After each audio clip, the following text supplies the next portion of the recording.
Good morning, everyone. Speaking of turning on lights, let's turn on all my lights in your hair. Boink! There we go. Happy Friday. We're still waiting for Pepper, who had to go get breakfast. So Pepper is going and getting breakfast. He'll join us shortly. So in the meantime, what I'm going to do is I'm going to go on ahead and do the warm-ups for the day. Might as well do the warm-ups, right? So if you are joining me, time to go over and do warm-ups. Let's go over to the other screen there. This is not a drill, by the way. Oh, this is a drill. Hey, look, Pepper's here. Never mind. We don't have to do warm-ups because I was making drill jokes and iPad jokes. So this is better this way. Hang on. I'll switch back to the main camera. There we go.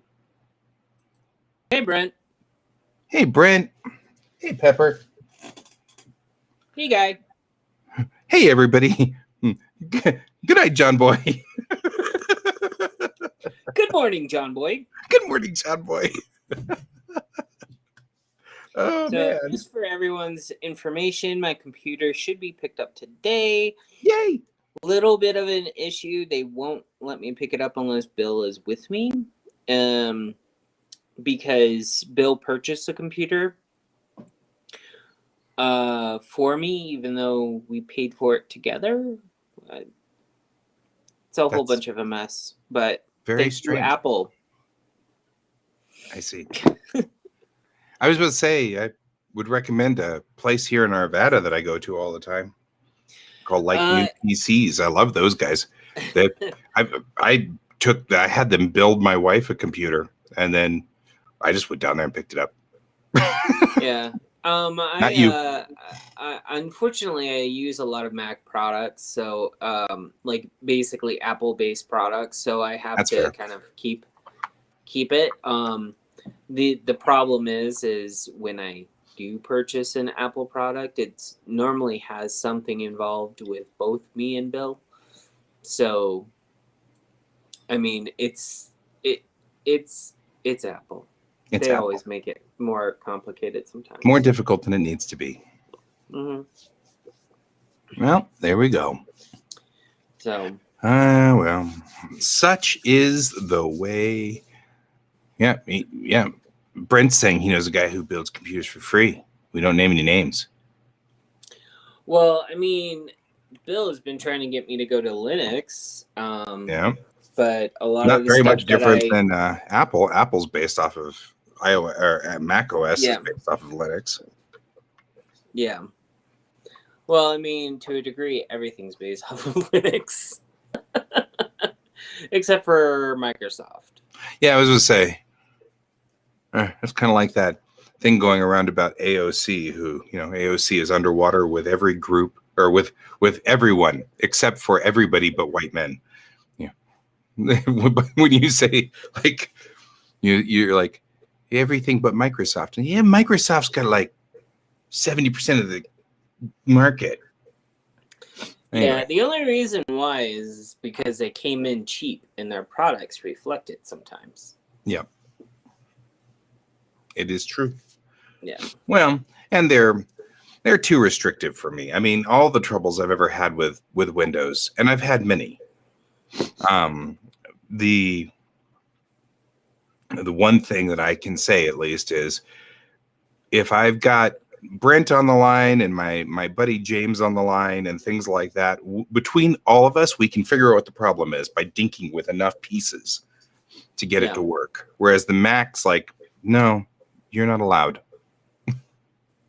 So yeah, Linux is coming into its own. There will come a day where I can leave the corporate world of Adobe behind, and when I do, I might move to Linux. There's already, like, Bill has shown me some programs that can replace a lot of stuff from Mac going to Linux. So I'm not at that point. Neither am I. Plus, the main reason why it went into the shop in the first place, my battery started swelling up. Oh, that's not good. Yeah, so if I let it go on for much longer, it probably would have exploded, caused a fire, made Yeah. everybody hate life. Yep. Yeah, but luckily, it was the battery that was on warranty, so I didn't have to pay anything. That's a plus. Yeah. I always wonder about, like, batteries that aren't under warranty. Do people just let those things explode? I guess they do. That's why we get those fires. Yeah. Because, it's one of those, oh, well, you can't replace it. It's swelling up and it's going to explode. And it's, someday it'll blow up and catch fire and it'll cost you $6,000 to replace. And you're like, well, don't have the $6,000. Actually, the replacement, if your battery blows up and your computer's still intact and usable, it's only like $400, almost $500. Yeah, it's still a car payment. Yeah, it's still car payment. Half my mortgage. But if you have to replace your your iMac or like your MacBook Pro, like because I have a MacBook Pro, that will probably cost like $6,000. That's like buying a used car. Yeah, I mean, I was looking out there for new Surfaces because while I was in Texas, my Surface 3, which isn't a Pro at all, it's just a Surface 3. Yeah. My Surface 3 was just not up to speed for all the things I needed. So now it's pretty much I can only draw here, right here in this chair. And so I was like, well, maybe I should look into. And then, the new Surface Pro with all the bells and whistles is like $2,100. That's an i7 with, all kinds of stuff and 256 gigs of memory and, and stuff like that. I mean, it's like not even a slow computer. And so I'm kind of like, well, a new i thing in the comparable class is like 3 times as much. Yeah. However, I do like the fact that it's like covered for 5 years. Yeah. So. Yeah. I mean, there is some real benefit. It's not like, I don't mean to come across like an Apple basher or whatever. The reason I never got into Apple was because that was what it was in 1992 as well. I mean, I could have gotten a PC for $100, or I could have gotten a Mac for $300 or $500. Yeah. And when I was making $7 an hour, that was a little out of my range. Yeah. I mean, I have to like laugh because Brent's over here going, boo, Intel, AMD, and, Apple is all shine, no content. I'm like, I mean, to a degree, yes, I do agree with you. However, they don't use Intel chips anymore. They make their own. Yeah. Well, and, and that's the thing. This is Brent's wheelhouse. So he's got opinions. Yeah. Oh, no. It used to be my wheelhouse in the 90s, and I just don't anymore. Now, this is my wheelhouse. It's like I've got an XP Pen monitor, which I really would like to upgrade to a Cintiq someday, but the same problem goes on between XP Pen and Cintiqs. If you want a Cintiq, you got to fork out $2,000, Good morning, Colton. Yeah. Hey, Colton. Yeah. Colton is not, in fact, in California. I learned this week. What? Colton's still here. He didn't make it out because of COVID. Oh, I thought he was. I never Good. realized. I'm not the only one insane. Then I feel much better now. I know. Shauna just recently went out to. Yes, Shauna's now out there. That's actually what I started saying. I was like, "Hey, Colton, Shauna's out there with you," and he's like, "No, she's not." I was like, "Nope." Yeah. Yeah. Brent, you have all my devices still have the Intel chips in it, except for my iPad Pro, which I'm coming to you guys on. Yeah. The M1 chip, I have to constantly recharge a lot of my device, that has the M1 chip. Yeah. It's rather annoying. Speaking of constantly reading and writing, I am a little concerned. I seem to have something going on with my cloud drives. And it's like when I bring up Task Manager, and look at C drive, it is almost always pegged and it's almost always reading and writing. And I'm like, somebody in the cloud drives needs to stop, because I'm not doing that much swapping to my cloud drive. I mean, like, I would understand it if I was moving, gigabytes a day or gigabytes an hour. But yesterday I made a new folder on my cloud drive and added 12 pictures to it, JPEGs, all of them JPEGs. It should not be running all the time. So something is synchronizing or resynchronizing, or something's going on. I mean, I know Bill is setting up a new server for us, so that we're gonna be getting the shop back up online. We're gonna hopefully get that up soon. Like when our servers went down, like they permanently went down. So I have moved all my artwork out onto the cloud drive now, so that, because I actually lost a hard drive during backup, and because the little saddle thing, I don't know if you remember, this little thing happened back in July. The little thing I bought online apparently ate hard drives, and I didn't look far enough down into its reviews to find that out. Yeah, that sucks. And so, but all my artwork made it off the drive before it went down. It went down in the middle of all of my music and videos, which luckily my buddy Kevin had already backed up onto another drive. So in the last 6-7 months, I've managed to reconstruct everything, because the stuff that was not replaceable made it out onto a cloud drive. Yeah. So, and now it sits permanently on my OneDrive, because really, I don't think Microsoft cares about a bunch of art from some manga style artist. I just don't think they care. So now he's speaking funny language again. I understand what he's saying. Actually, that's what I was saying. Actually, ironically, I know what he's talking about. Yeah, I know what he's like. I know enough about my husband's job to know what he's saying. What's he saying? Like, I know enough about it. Sounds like fun. It does. My husband actually, like, Bill loves rebuilding his servers and doing all of that stuff. So Let's say it seems like Bill and Brent are like kindred spirit. They're the same kind of folk. Getting ankle deep in computers is like fun for them. Which it used to be fun for me once, a long time ago. I keep saying the C word. When computers were... Yeah. I keep saying the C word, and so my Alexa keeps going boom, boom, boom behind me.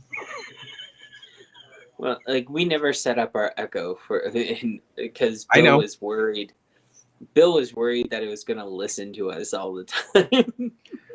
I would say that never happens, except I mentioned Boy Scouts once in a conversation with my wife about my kid, and immediately Facebook started sending me ads about Boy Scouts. And I was like, I've never been in the Boy Scouts. I've never done anything with the Boy Scouts, not because of any other reason other than that wasn't part of the circles I traveled in. There wasn't a reason for it. So there's no point for it. And I was like, that's a little too on the nose, Anyway, I don't know that was that. I think that was my Black Mirror, Oh no, I have full-on conversations with Bill and other people with this in my pocket. Yep. Like, I'll have it in my pocket, like right here, right.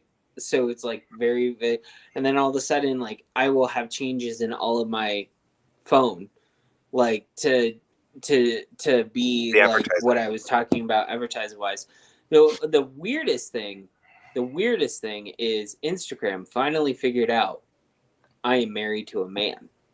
Oh, well, that's so before this, like, this has been going on for maybe about a couple of days now. If I go into, like, say I will kind of just want to go in and see what's actually popular, like most popular on Instagram, and just look at, like, pretty pictures and art and stuff like that. I have like about 30% of it now is half naked men.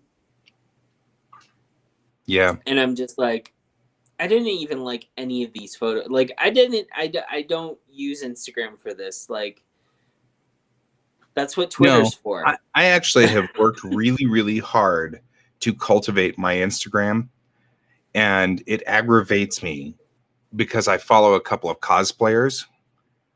It Mhm. aggravates me when it decides that it wants to funnel like the half naked cosplayers to me. I'm like, well, I mean, not like their thing is wrong or anything like that, but there's a specific thing that I'm looking for when it comes to cosplayers. Specifically, are they Colorado? Are they local? Do I hang out with them when I go to conventions? Yada, yada, yada. Yeah. And it's misunderstood my interest in cosplayers. And I'm like, no, I'm good. Thanks. Yeah. I mean, speaking of cosplayers, I went to Michael's last night to try to find a product because Menegers was closed, and I know they had the cheaper version of the product at Menegers, but I digress. Right. Yeah. So now, apparently, Michael's has a complete section For cosplay.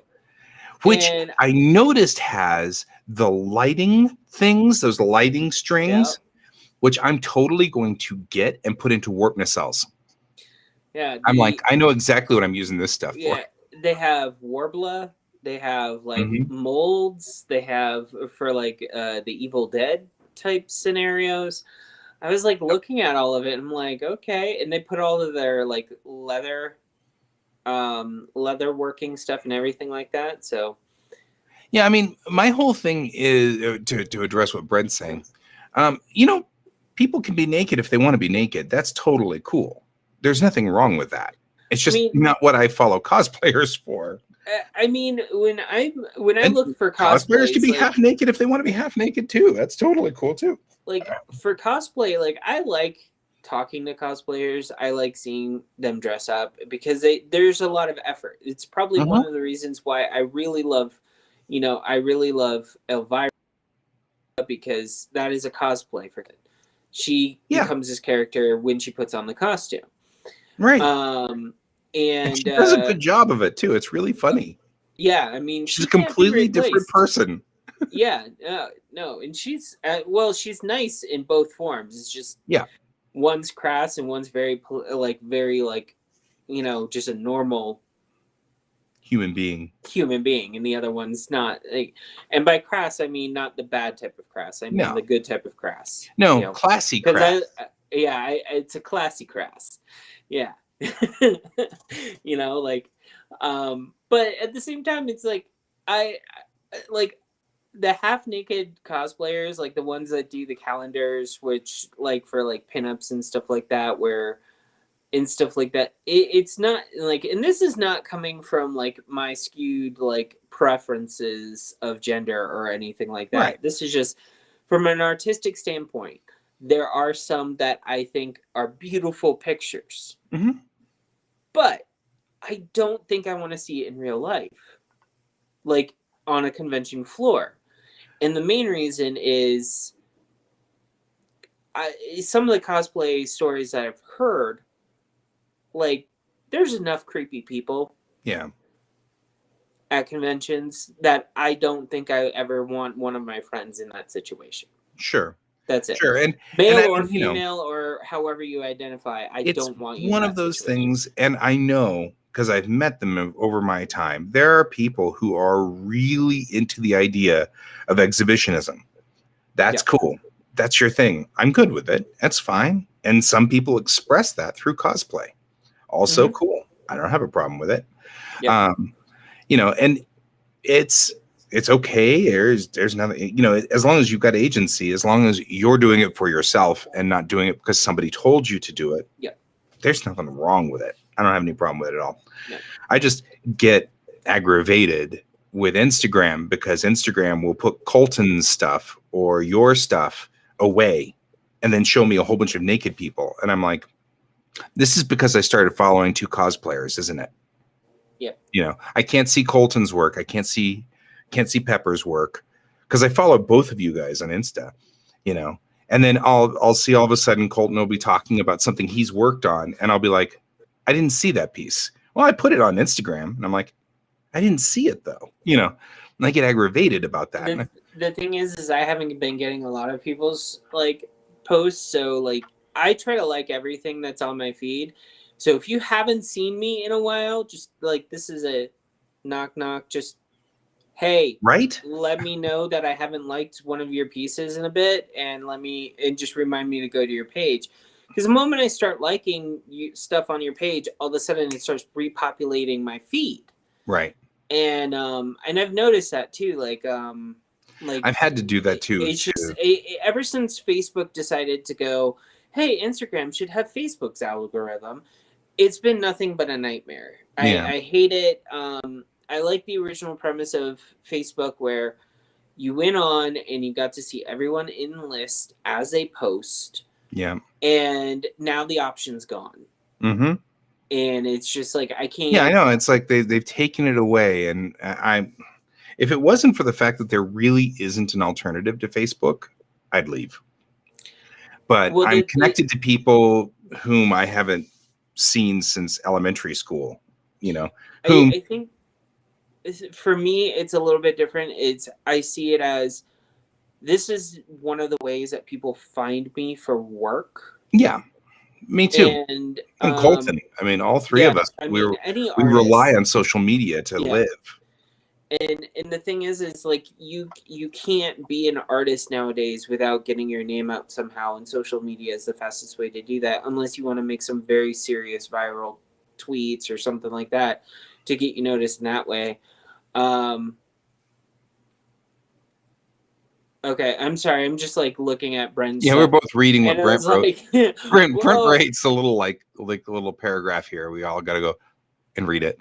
This is the new thing. The only problem with putting everything right there on the side is that like as soon as somebody posts, we're like, wow, what are they saying? It's so fascinating. That's all right. I'd rather do that. So.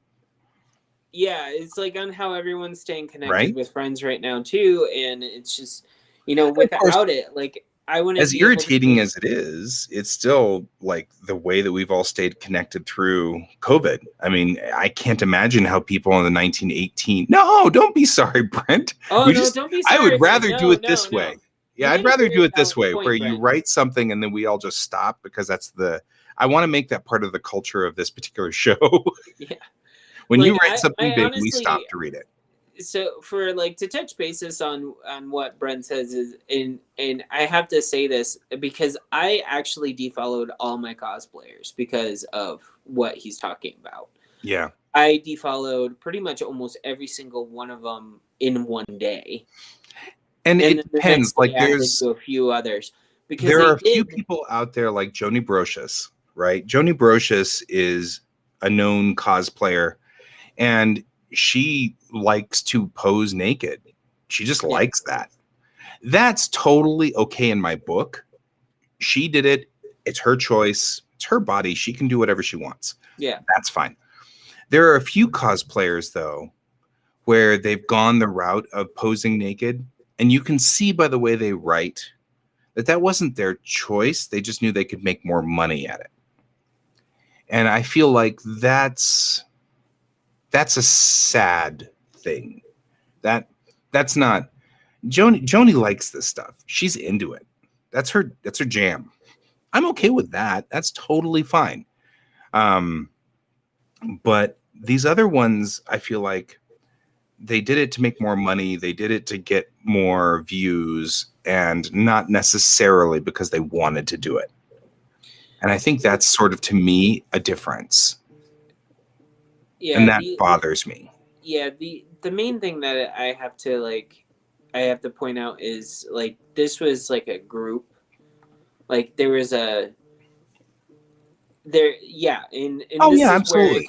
This is where I kind of like I just basically I just made a rule after like I was following not just one, I was following like a group of cosplayers for a very long time, that they interacted and they did a lot of group shots together. Not in like a bad thing. Like they would all dress up normal, as like Sailor like they all decided they were all going to cosplay as Naruto this time. Yeah, they would they need like to have a squad. They would like do all Sailor Moon characters. They would do Naruto characters, whatnot. They, And they grew- I found it really nice, and it was great. But like then it just became like too much. Yeah.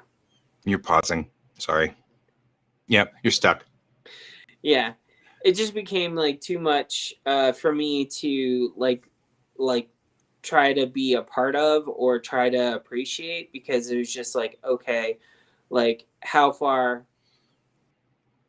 Yeah, like group, like I the notion of the camaraderie and stuff like that they had. It's just but when they started doing their individual things and stuff like that, and then people were suggesting like them to do nude stuff and everything like that, and when they started doing that, that's like you were saying, it was definitely something like I couldn't do. Like I couldn't support it anymore. Like it just wasn't, Yeah, and I and will by the support- way, not all of the cosplayers I'm talking about were female. Some of them were males right.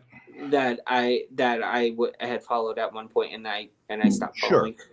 Well, and that's what I was saying. Like I said, I still follow Joni Brocious. Yeah. I started following her long before she got into the heavy, sexual sort of content, mostly because that's her jam. And it's clear she's happy with that. She is totally cool with it. Don't have a problem with her. But a couple of other cosplayers, it was clear to me that they did it because they just wanted more money, and they weren't comfortable with it. It's one of those things, depending on your culture. I wasn't raised hardcore Christian, so to me, none of this stuff is really that big of a deal. It's not really a problem. None of this is an issue because I don't have that pressure. And some people are the same way. They're like, meh, I don't care. And if they don't care, I'm good. Yeah. I think that's really what it boils down to. Agency. I feel like agency is the big thing. Cosplayers should be able to do whatever they want to do, not whatever they're forced to do. Yeah. And that's a thing. So I mean, in us as artists, it trickles down, I guess. Well, I've got to admit, if cosplayers are going to do the artistic nudity like Brent's talking about, then I'm going to use that in a drawing somewhere because it's easy, right? I mean, I don't have to worry about clothing. It's the old argument of why artists always draw naked people, is because then we can get musculature, we can get all that stuff. It's useful. It's very. I mean, I for a very long time, like before when I was in college and stuff like that, I used to try to draw pinup style a lot. And I like pinup style. Pinup style can be taken a lot of different ways. Sure. And with the growing popularity of certain sectors of the art community, with male pinups is what I'm referring to. Sure. It's actually gotten a little bit more fun for me because they've done, like, they do the muscular, like, I really like one artist who did the Marvel Men as pinups. And I love those pictures. The Hulk is like one of my favorite ones because the Hulk is like in this little tiny pool ring with his butt sticking out the top, but he's like in a pool and he's like, he can't like fit all the way into the thing. So and like that stuff is like fun for me. That's artistic nudity to me. Oh yeah. And I was never told that it was bad. No, yeah, and it depends on, it depends on the culture you were raised in. Some people were raised where this is a bad thing, and some people were raised where it's a good thing or a neutral thing. And that's totally fine. There's nothing wrong with that. Yeah. I mean, this is one of the reasons why I use DAZ all the time now, is because the models in DAZ are getting accurate enough that they're actually starting to do the things that they start to replace having to go find a person to stand in a really obscure, weird pose, because they need to see how it looks, to visualize it. And especially when you do sci-fi, it's really hard to convince people to suspend themselves from the ceiling and look like they're in zero G. So, these are all things that it's useful to use 3D programs for. Yeah. because you'll never I figure mean, that one out. That's yeah, so hard to do.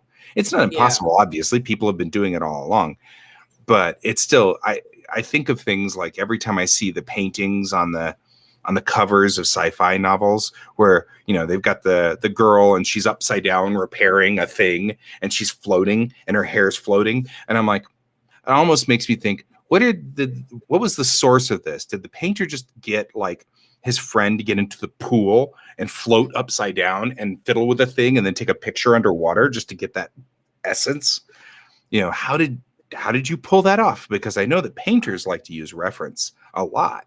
yeah. You know? Painters do, but there are things that like, since I do watercolors a lot, like it kind of, like, what you're talking about makes sense. But if I'm doing, like, say, something in 0G, I have a pretty good and active imagination to kind of Sure. put a body in this situation.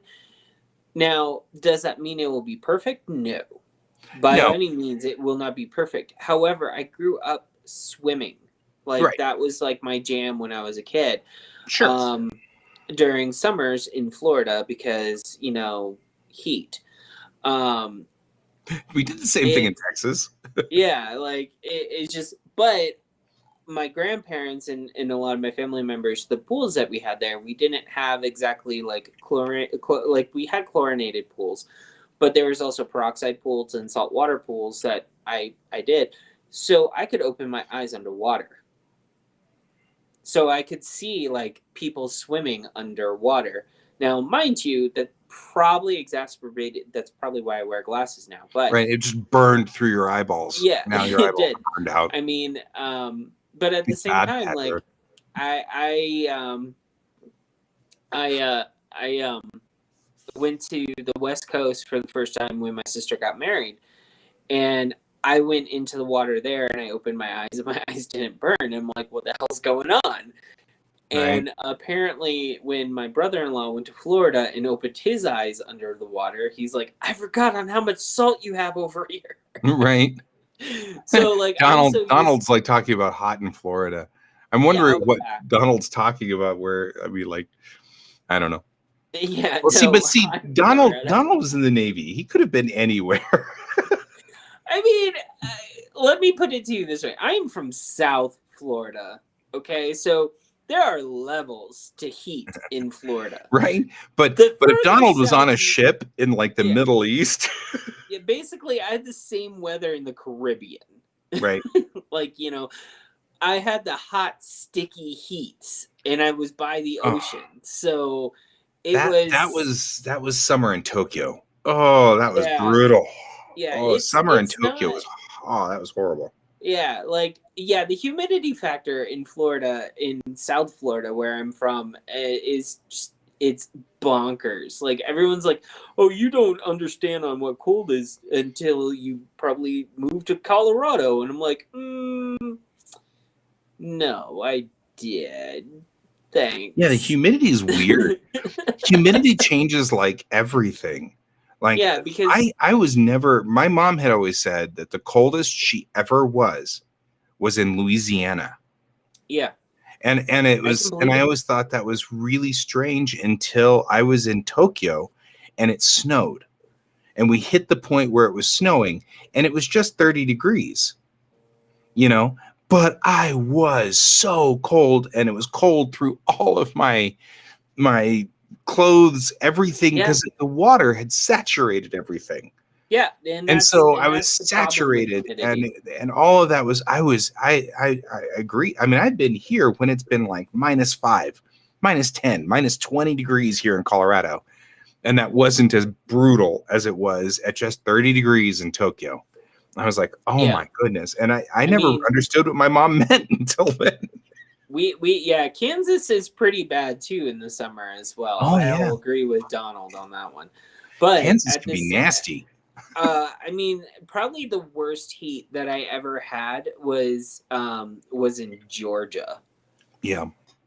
Georgia was Oh yeah. probably the most, because my dad lived there, and we decided, like, they decided, hey, let's go to Savannah in the middle of summer.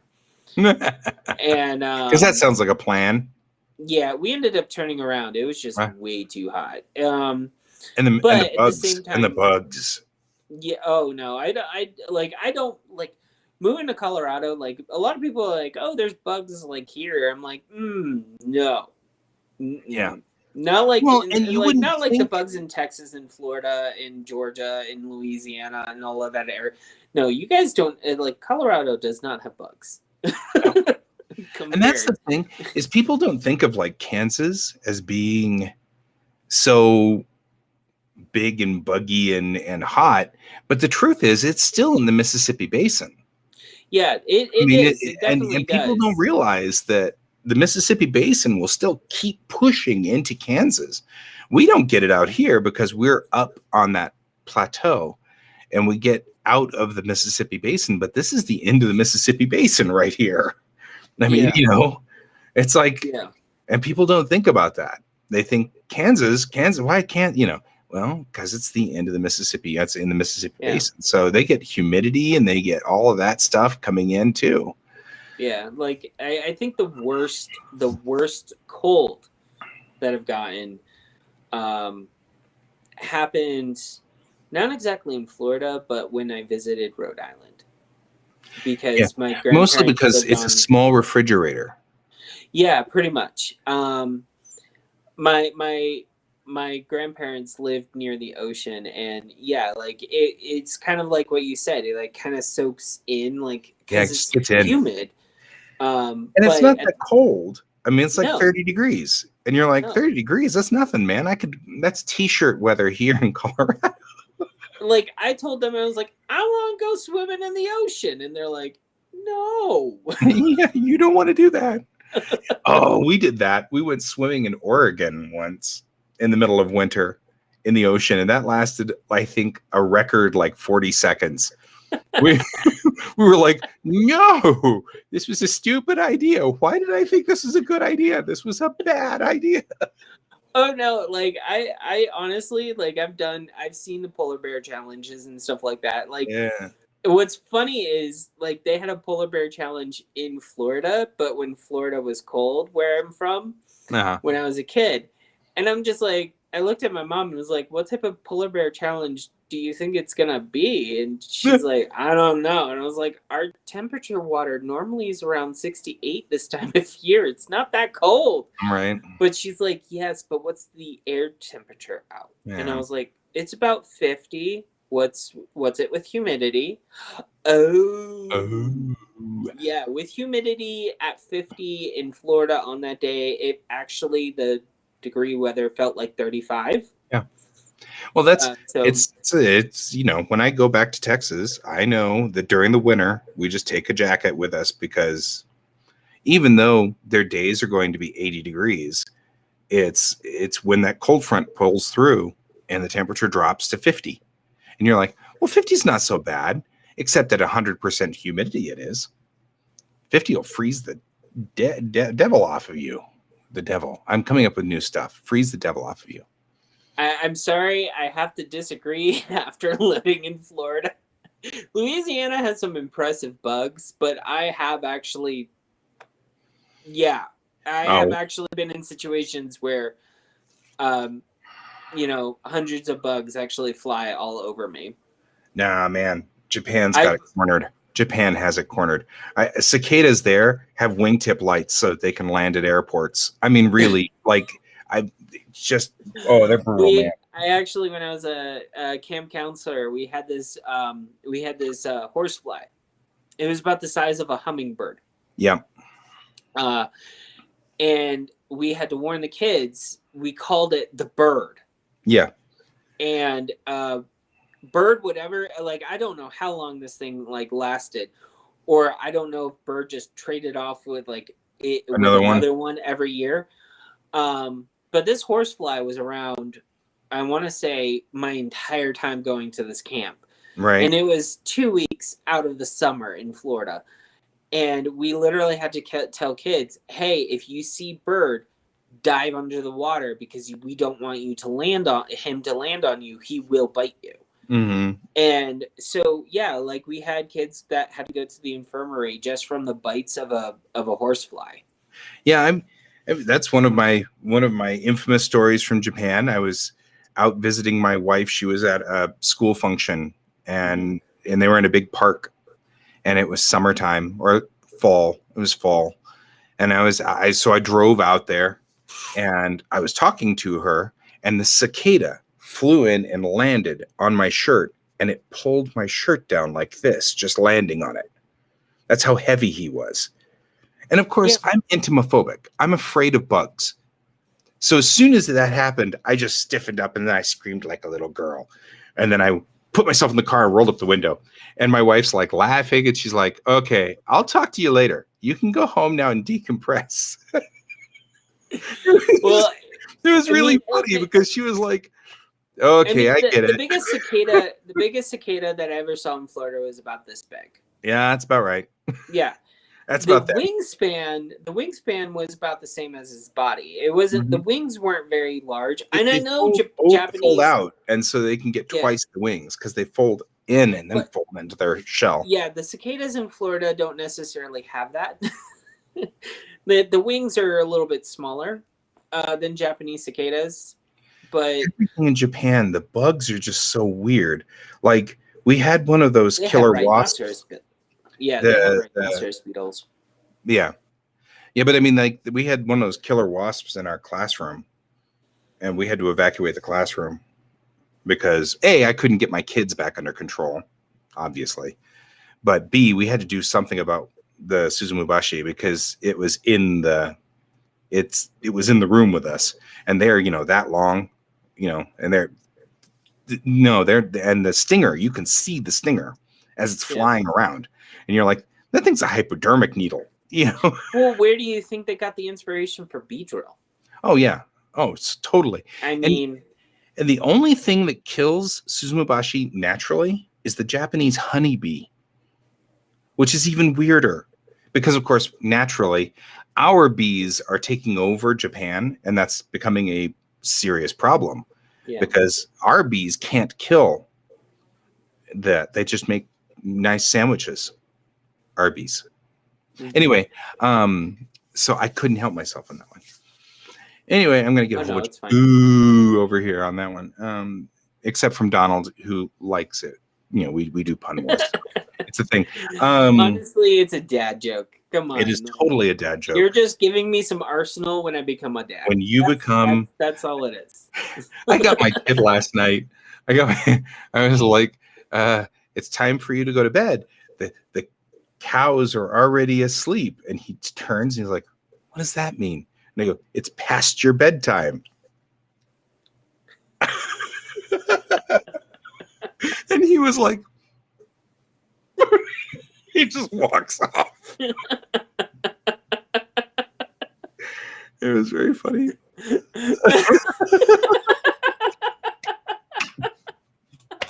Hey, our show may not have like much structure to it, but it's always entertaining. Yes, it is. Sometimes it's uncomfortable entertainment, but it's entertaining. Speaking of structure, yes. I've got stuff to show. Oh, yay! I don't. That's fine. I have actually, we could talk a lot about this because I'm very proud of this. Here, I'll share my screen. Here we go, share. Look at this. All but one, number 4 still needs to be reworked, but I finished all 8 illustrations for the Silver Pentacle, and this is the interior ones. And the only one that's left, and I'm going to work on this today, is number 4, this one right over here, because I still need to go back in and work on it, but I can already tell that I'm going to have to work on regradiating everything. And so it's kind of a thing. But I am very proud of this set of drawings. More importantly, though, I think I have established what my style is. We can bug out. And I think that's really important. Yeah. Because, actually, let's see if I can't switch the doohickey to this doohickey. There we go. We'll put There we go. And that put us in the middle of the doohickey. I don't know if I wanted that. Because it was. Well, we're talking about number 4 right now. We are talking about number 4, so we'll do that because we can at least talk about number 4. Well, I can bring up number 4 individually. No, well, that works. Yeah. Because then all I need to do is just go here and then say illustration 4. And then I can bring up this guy individually. So, and then I'll put this to the right so we can be over here. There we go. So yeah, I mean, this one's going to have to go back in the shop, I can tell, but I have established, I think, a style. Because if we look here, I'm starting to like I think I really like the idea of the sharpness of manga style line work, but with the sort of chaos all around it of like a painting in its own way. And I think I'm make it so but I realized this with illustration. There's 5. There's illustration 6 was the one I really started to like because I had added. She's doing this thing where she's trying to use magic to make the sails go, and I realized that as I put all these dots and things and stuff around to add the chaos to indicate magic, I really liked the way the picture looked. I liked the dichotomy. I liked the strong line work coming in from the manga style with this dots and chaos and chatter all over the place and varying gradations. And so the next one, I did the same thing because this is a cannon firing. So I got a lot of dots and gradations going with it too. And I just kept going with it, you know? Yeah. Even here, which isn't so chaotic, I still added like damage to the, you can see down here, damage to the paper, so to speak, which I took a watercolor. I put a whole bunch of watercolor in on just squares on a piece of paper and then scanned that in. And then I overlay that with in multiply with a multiply filter on, not multiply filter. You know what I mean? Put it on multiply, put the layer on multiply, which then adds this texture. It looks like I watercolor painted this, you know? Yeah. So going back here, I also just finished this one. I did the same thing, kind of went in here and added some dots and things like that, which brought, this was a pure black before. All of this was pure black going back there. And now it's not, it's got a texture to it. It's a very different sort of thing. I really like this one. This one turned out a whole lot different than the original one. And then I went through and did the same thing with this one. I just went back and cleaned it up and then added dirt to the buildings and damage to it and all kinds of stuff. And it looks a whole lot better. I like this one. I went back and did the same thing, just added chaos to it, you know? Yeah. With all the chaos, it all turns out really nice. This is the only one that needs to be fixed. So that's where we are on this one. That was this week's mission statement, so to speak. Yeah. And, you know, the diorama style. The thing is that, you know, looking at the originals back to back, you know, how they used to be versus how they are is a complete different thing. It's amazingly different. The ship interior one. You mean the one where they're all walking together? I like that one too. But my wife was looking at this yesterday and she's like, that's like in and of itself a portfolio piece right there. Yeah. I mean, there's your portfolio pieces right there. Cause she's like, that one, that works as a wonderful a set of 8 pictures that all fits together as a nice little portfolio piece. And I was like, and I think I have, illustration 5. Yes, I agree. That's where they're walking together. And I like that one too. And I like it better in this version now. Yeah. I'm very proud of this piece. I'm going to share again because I'm into this. Since you don't have anything to share, I can waste a lot of time on this. No, it's fine. But he's right. I like this piece. But the original version of this wasn't bad at all. But this newer version's even better. Yeah. You know. I mean, I did do stuff this week. I just want to clarify, I just don't have anything to show because most of the stuff that I did had to be shipped out to people. That's all right. I mean, I'm going to make fun of you and stuff, but that's normal. Yeah. That's par for the course. Yeah, It's the way it I always mean, works. yeah. If you guys have seen my Instagram feed, you'll probably you probably have already seen it. Like I posted 5 pictures. The final 5 pictures I did for the commission work for MetaZoo Cryptid Nation. That one was one single person asked for 5 cards. So Right. I So basically you did a closed lot. my commission. Do you take pictures of these cards ever? Huh? Do you take pictures of them? Yeah. Oh, okay. Yeah, I do. I have them on my phone. I just can't. No, it's all good.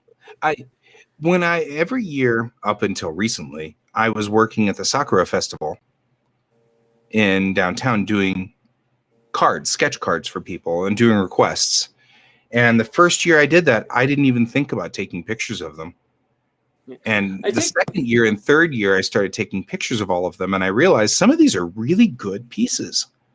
It's like, I'm kind of bummed that I had let the first year ones just disappear without so much as a single thought. I didn't even think about and so I'm just making sure I'm not asking you to produce. I'm saying, are you taking pictures of all of these? Because I didn't think about that the first time around.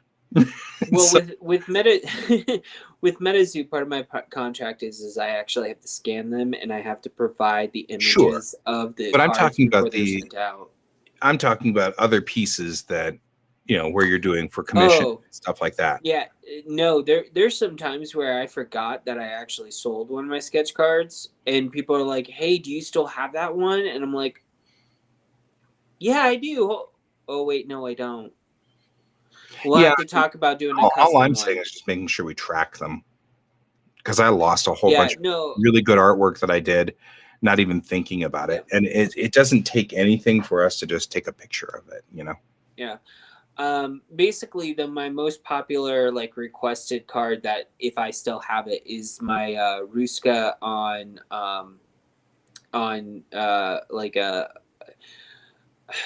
okay, so it's a Polish mermaid that has a flower crown. Right. The flower crown is to represent that she came onto land during a festival, which they put the flower crowns on for. And that's what it's all based off of.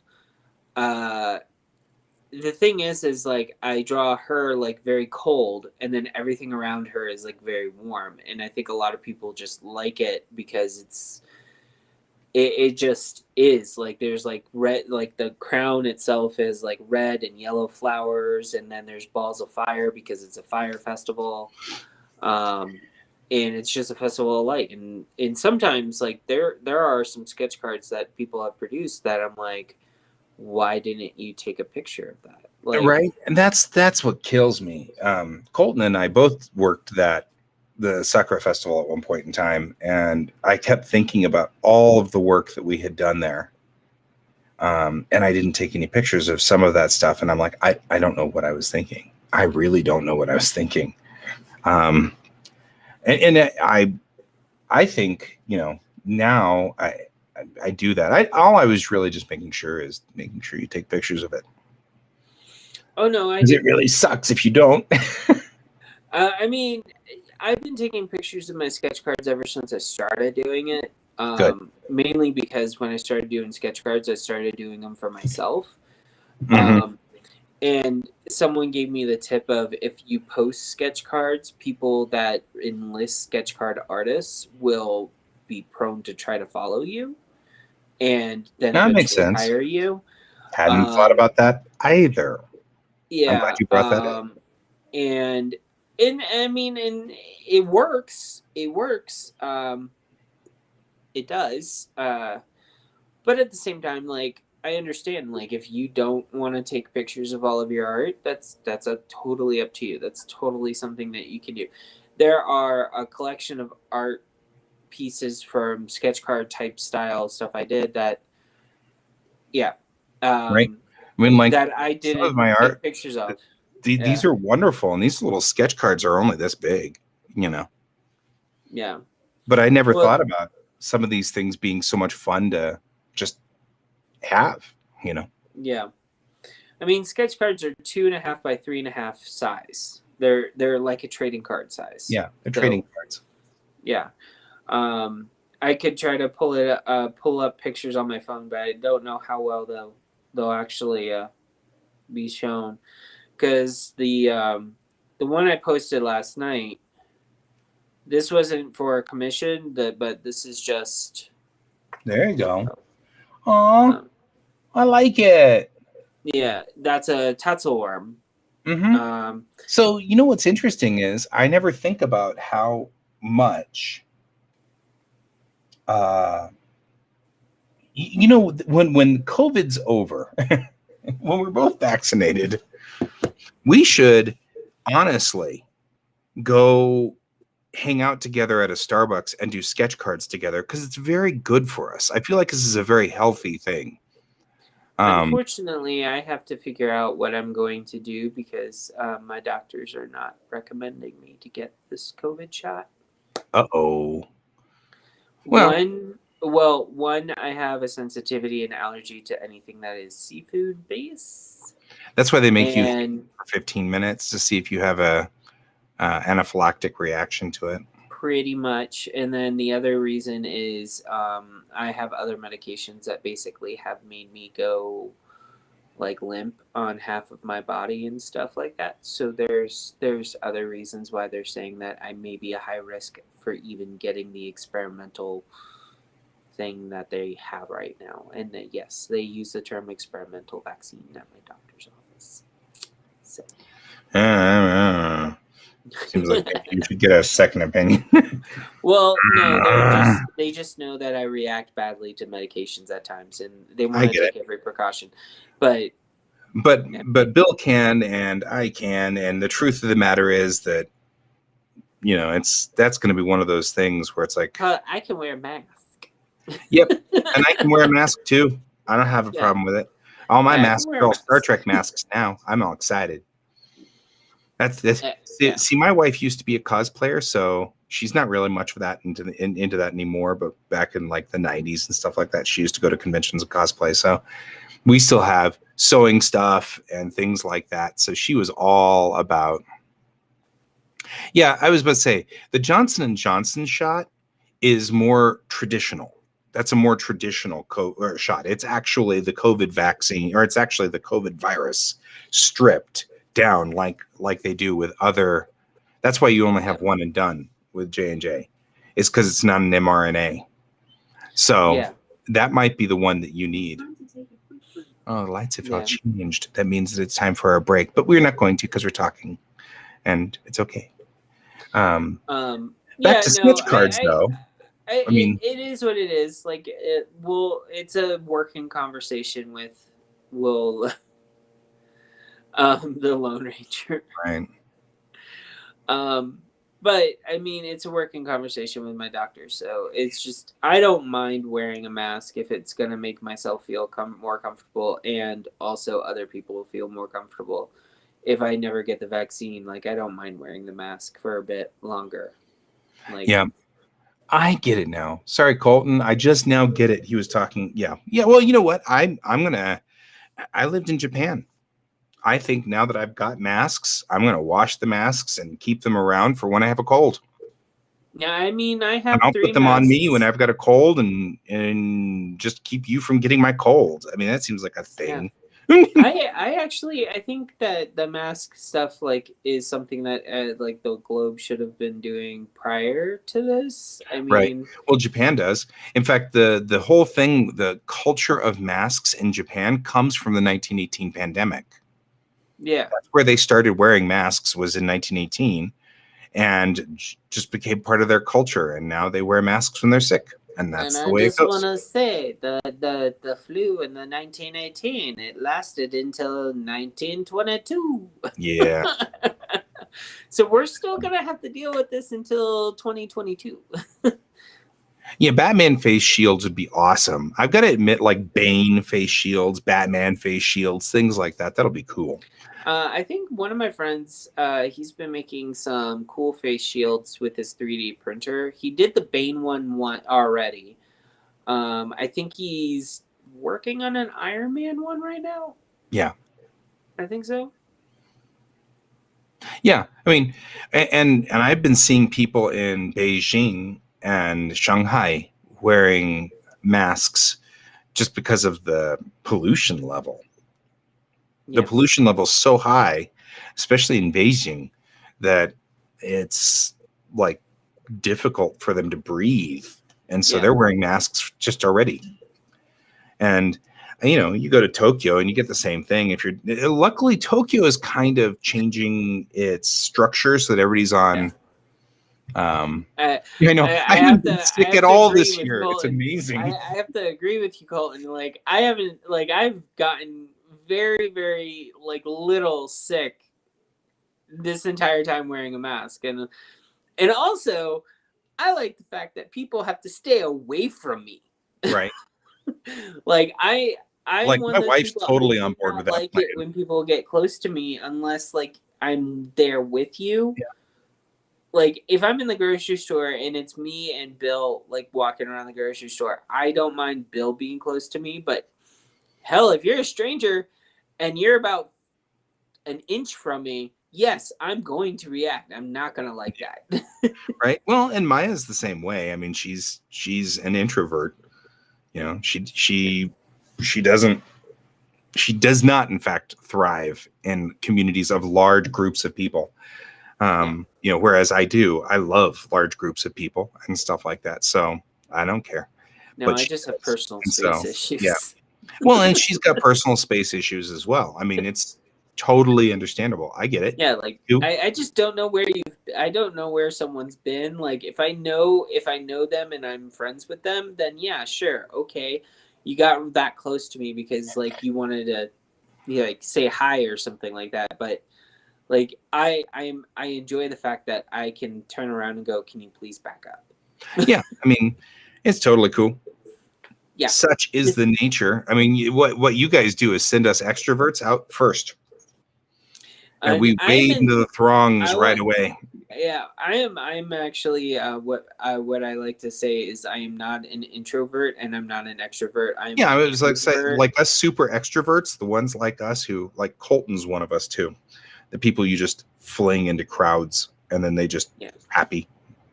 I literally like if I'm in like I've been to concerts and stuff, I literally have to hold on to someone to get through it. And people are like, you can move through a crowd pretty quickly. I'm like, that's because I want to get out of it. Right. That'd be so cool. Ion polarizer, it's huge. I actually talked about this with my grandmother when I was like 12 or something. Because I was like, why can't we just put these things up in like the big, huge things? And she's like, because by the time that they actually clean all the way down one to clean it, it will be gone. It will be black and they will have to clean it back again, that same streak. And I was just like, but why can't we just do it? And she's like, because pollen actually is a good thing to have in the air. Well, pollen's not a problem. It's all the crap that comes off of the cars that's the issue. Yeah, and she's just like, yeah, we just need to get cleaner energy. But I mean, with the rise in electric cars, I mean, it's kind of, I don't know. I kind of want to have, I kind of want to have old nuclear power stations be converted into a different type of power situation where it's like it's with barium, I think it is. Yeah. Something like that. It's much cleaner. Yeah. Much cleaner, and you just have to replace the barium. Yeah. When it like you know when what the barium's happens, done, like it just drops. You know how to handle that though. Huh? The only way you can handle it is to barium. Yep. And you're not joking, because that's literally what you got to do. It has to, like, when the barium's used up, it drops down into a hole and the process stops immediately and it cools down. nuclear is great, and I know a lot of people are freaked out about nuclear, especially the Japanese. The Japanese are totally flipped out about Fukushima Well, Daiichi. that's Definitely a thing. yeah. I Um, mean, that's also because of what not that long ago. What did had I happened. tell you that I have a pamphlet that they gave me at my school that says Fukushima Daiichi is totally safe? Here's facts about nuclear energy. I still have it. I kept it We went to because a nuclear power plant when I was a kid, and they literally said, "This place is not safe. Do Yep. not wander off. Yep. Do not do this. Like, do not do that." And then what's this button do? Drops the rods. Yeah, I know. They were like, "By the way, you guys have a free lunch being provided by us outside in the park, right next to the power plant." So Yeah, I mean, here's the power plant. Here's the power plant in Florida, nuclear power plant. Here's the park. yeah. And in between, there's a pipe with water coming out of it from the power plant next to the park. Well, so to be fair, that's probably absolutely clean water. Oh no, I know it is, but because they're not dumping the heavy water out into the. no, that was the one going towards the ocean. Yeah, they're not dumping the heavy water out into the ocean. Yeah, we were in 5th grade. We were joking, like Sure. it was just it was like one girl that I went to school with at the time. She was like, "This is the nuclear power plant play park," Right.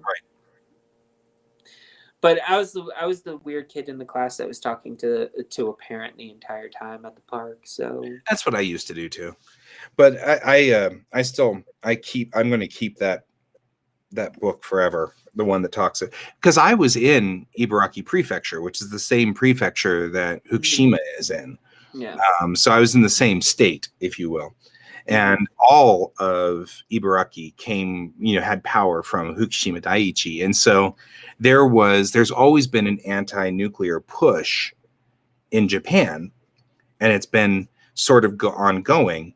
And so they had, every so often, they would produce pamphlets saying, don't worry about the nuclear power plant. It's not going to blow up.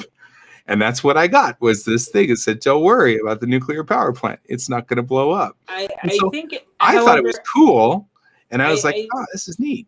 Yeah, I think, though, that we have to think about that entire situation. Had the power plant not been around the area where a tsunami hit, well, the truth of the matter, and a couple of other things that happened. For those of us that are actually embedded in that culture and in the news over there and can read the news in Japanese, TEPCO, which was the company that ran that power plant, they got the tsunami warning, and they were supposed to shut the plant down. But it cost them like 1 million yen every second or something like that, some cost. And so the managers said, don't shut the plant down. It's not a real tsunami. It's not going to be a real threat. Don't worry about it. Don't shut the plant down. We can't afford to have the plant shut down. And so they didn't. If they had shut and secured the plant, they would have pulled the rods. The rods would have come out. Everything would have been secured. They would have sealed everything down. And possibly the worst thing that would have happened was some of the heavy water would have leaked out into the ocean. But that's it. That would have been the only major problem. There would have never been a meltdown. There would have never been any of that stuff. The plant would have been secured. And that's one of the things that people don't talk about, because what happened was it fed to the anti-nuclear sentiment in Japan, and it forced the plants to shut down. So they shut all of them down, and now they're getting all of their power from China, which China is charging a premium for. And there is a lot of animosity for China and Japan. And so now the other political side is mad because Japan is no longer because they're having to get power from China. And that makes the other political side, the part that doesn't like China, very angry. So we went from one political side to the other political side, and they're both very mad at each other right now. and have been for years, because we're at the 10-year anniversary last month of 3/11, and Yeah. so it's one of those things. Yeah, right. So I actually to not to Donald's segue. on this entire thing about tall ion towers with cleaning Yeah. bots, and I Yeah. actually there's something so very sci-fi about this that I am absolutely attracted to this concept that he's creating, and it's great. There like for me and he talks about like the missing of the brushing of the teeth, and if there was a dye to put in the air to show harmful radiation particles, and we would be walking around scared. And I learned at a very young age there's always radiation around us. Does it, like, we ourselves as human beings have radiation from ourselves? Yeah, the emperor is a figurehead. It's really all based on the diet, and the biggest problem that we've got in Japan, generally speaking, is the LDR, which is the Democrats. They're the biggest problem child in Japan, because they're super conservative, like very conservative, to the point where it's like all foreigners should be kicked out of Japan. But we're not going to mention that. We're not going to say it. We're just going to make legislation that does it. and like, they're the ones, whenever we think of Japan as being sort of a xenophobic society, it's I know who you're talking about. I find LDP. it ironic because I went to an international when I was going to college, and since it was international, there was a few people there from Japan that like, some of them were really fun to be around and really great, and others, you're not Japanese, I don't talk to you. Right. Well, and I mean, it's one of those things that's kind of like racism in our culture. Yeah. People don't think that they're doing it, but they are, and they don't mean to be, but they are. And then there are the people who are aware, and those people are like the family that I'm embedded with, who keeps sending their daughter to live with us over summer break all the time. So much so she's just effectively family now, and I just don't even think about it. She's just part of our family, and that's the way it goes. That I was worried with the shooting at the King Soopers. I was really worried that they were going to call up and say, hey, we've decided that it's not safe for her anymore there. Yeah. But really, they called up, her dad called up, and he was like, nah, I lived in Dallas for a year. I'm good. and he and I were both saying the same thing, which is we've never seen a shooting. Yeah. He never saw a shooting when it was here. And I never, in my 48 years, I've never seen anybody get shot, and stuff like that. It's all about the news and what you see. It's just like in Japan. I've never been in an earthquake over, say, a 5-pointer, even though I lived there for a long time. I was never in one of these super earthquakes or anything like that. But my dad was sure I was going to be, So, well, I mean, I lived in Miami when they were starting to shoot rubber bullets at a protest. So yeah, I was actually I was called up by my boss, my manager of the place I worked at, that basically she was like, don't come into work. We're not closing the store. We're closing the store. The riot has gone on too far. And you're probably on the mover right now. Don't even bother coming in. Just stay on the mover, loop around, go home. Right. That's what she told me. I mean, I think that's the weirdest situation I think I was in, because they closed. So I got on the mover, and when I say the mover, I'm in Miami. So this is the people mover. It's a bus or the train. Yeah, it's a bus that's like similar to like kind of an electric rail type deal. They closed the stations that were affected around the area. So like basically they just went whoosh, right around to where, and they were only dropping off people where I started. Right. So Donald's talking about how, somebody tried to rob a store in Texas and they got shot at by at least 3 different customers, which is fine until you think about, like, I don't know if anybody was watching Counter-Strike last night when Geek Tank was playing Counter-Strike, But the number of times that one of my buddies would pop through a door this way and the bad guy would be between here, and both of us would, because friendly fire was turned on, so we could shoot at each other unlimitedly. But in real life, that's what really happens: is the bad guys are between two guys, they start shooting, and each other gets shot. Yeah, down on like a trolley system. So Donald says the biggest threat to Japan is if they bring disco back. He's actually, clearly this is somebody who's been in that culture, because disco definitely threatens to come back every like 10 years in Japan. And so this is an ongoing thing. But what's so funny is he put it all in caps. And when he puts it all in caps, I immediately think Discovery from Star Trek. And so I had to like read it and go, what was Discovery's problem with Star Trek? Why would? So I had this is the problem with being a Trekkie. Everything's Star Trek to me. Friendly fire is a real thing. I don't have, that's one of my biggest worries, is that we're going to end up with more people killed by friendly fire than by hostile fire, as things start to develop. That's because honestly, I mean, just playing video games, the number of times I've shot Troy, you know what I mean? Or well, James, or Alex, I wanna Kevin.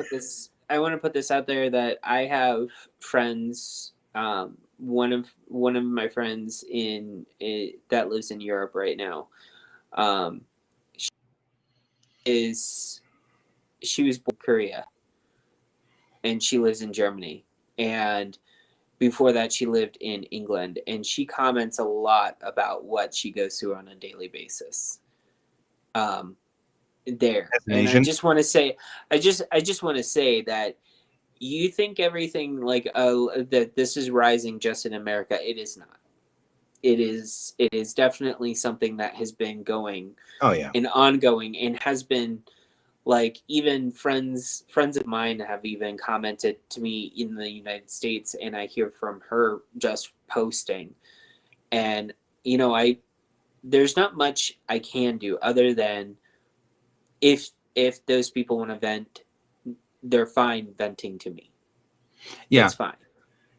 I mean, because there's nothing I can do other than just try to support them the best way. I mean, it's the same thing. I've been embedded in the Japanese culture since the 80s, and it hasn't changed. It's been this way. I mean, it's you think about Sakura Square and that section of downtown, which here is our Japanese culture hub. They're based out of Sakura Square. The Japanese consulates there, the all of the stuff that's core Japanese. And I've been embedded in that culture for a very, very long time. And yeah, you can see it. It's not hard to see. It's not difficult to see. And it's been there for a long time. It's just that their culture, their racial group, if you want to call it that, the group that surrounds that culture is notorious for being silent.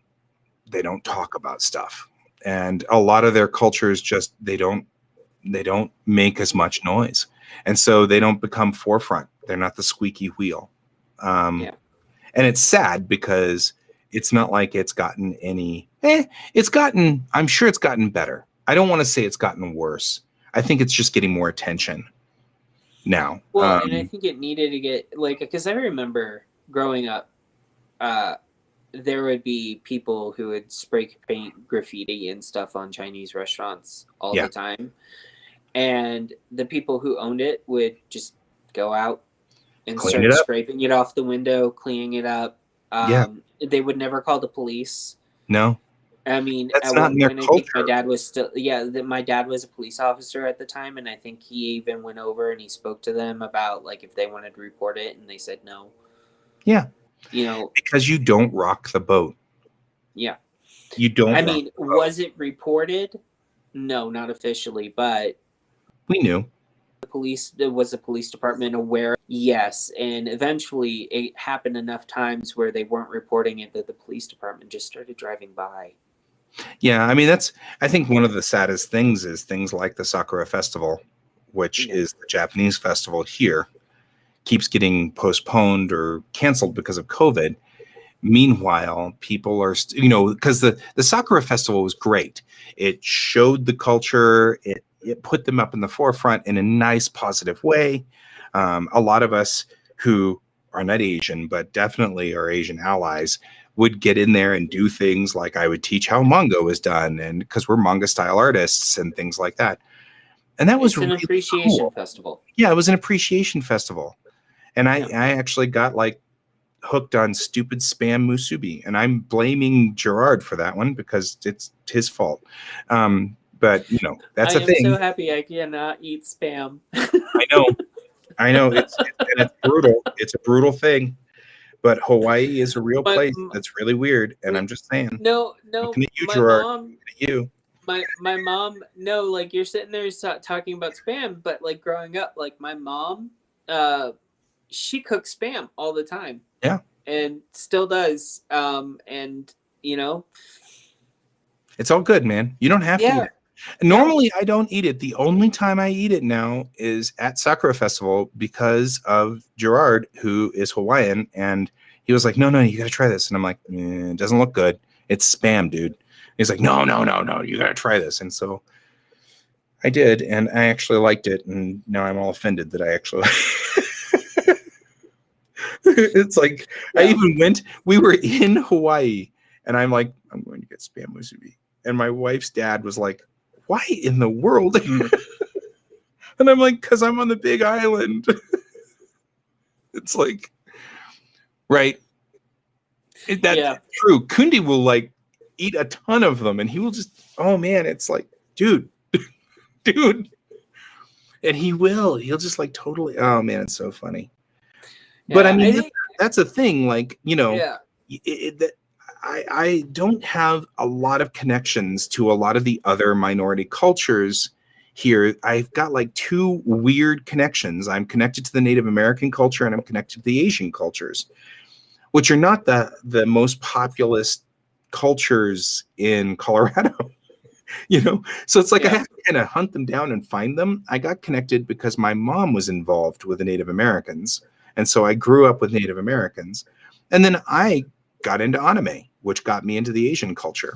Yeah.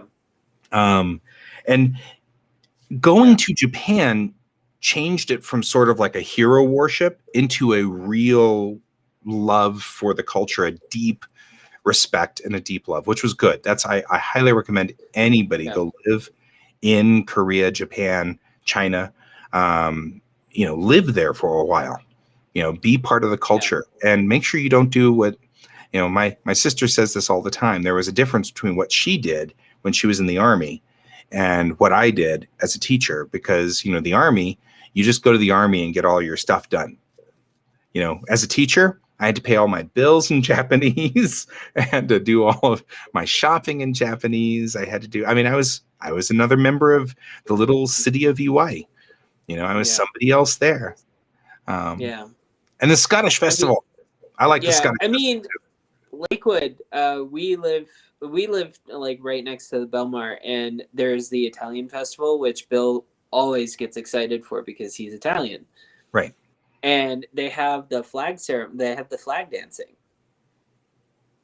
With it, and it's fun to watch because it's like they're all like dressed up and everything like that. But like we actually do enjoy that part of it. It's like we don't like it just for the food. The food is great, but like the cultural aspects is what he likes the most of it.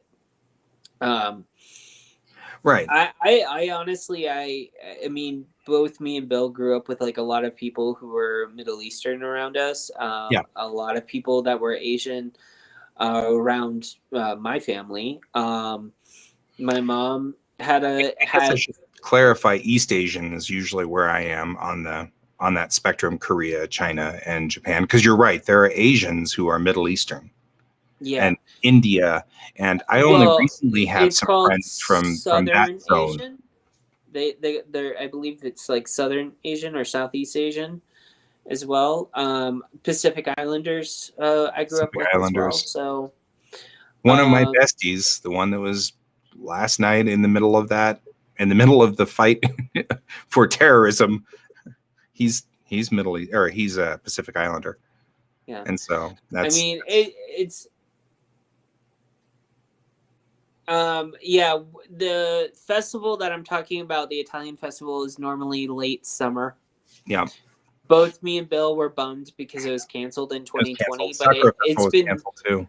That hurts. but it was going whatchamacallit, it was going for the first 2 years that we moved up here. It was there, and then they changed it 1 year, but they still had it. So we've been to 3. So yeah, That's cool. yeah. We went to I find it 2016. fascinating how many of you people live in Belmar.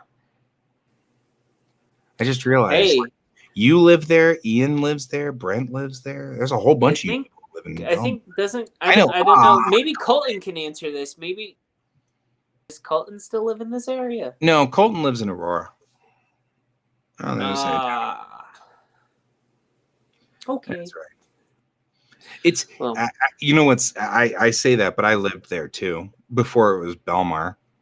yeah. I lived there when it was Villa. We are going to be looking for another place, and hopefully we do find a place. But we are hoping for to rent a house next, because it's the next logical step for us. You're going to need a house if you've got a kid. Yeah. You know, but he used to live here. Well, yeah. And that's the other thing. Colton used to live over here. I used to live there. Raph used to live there. Yeah. Now he's like far away. No, he's not far away. He's just up the street. It all depends on your point of view.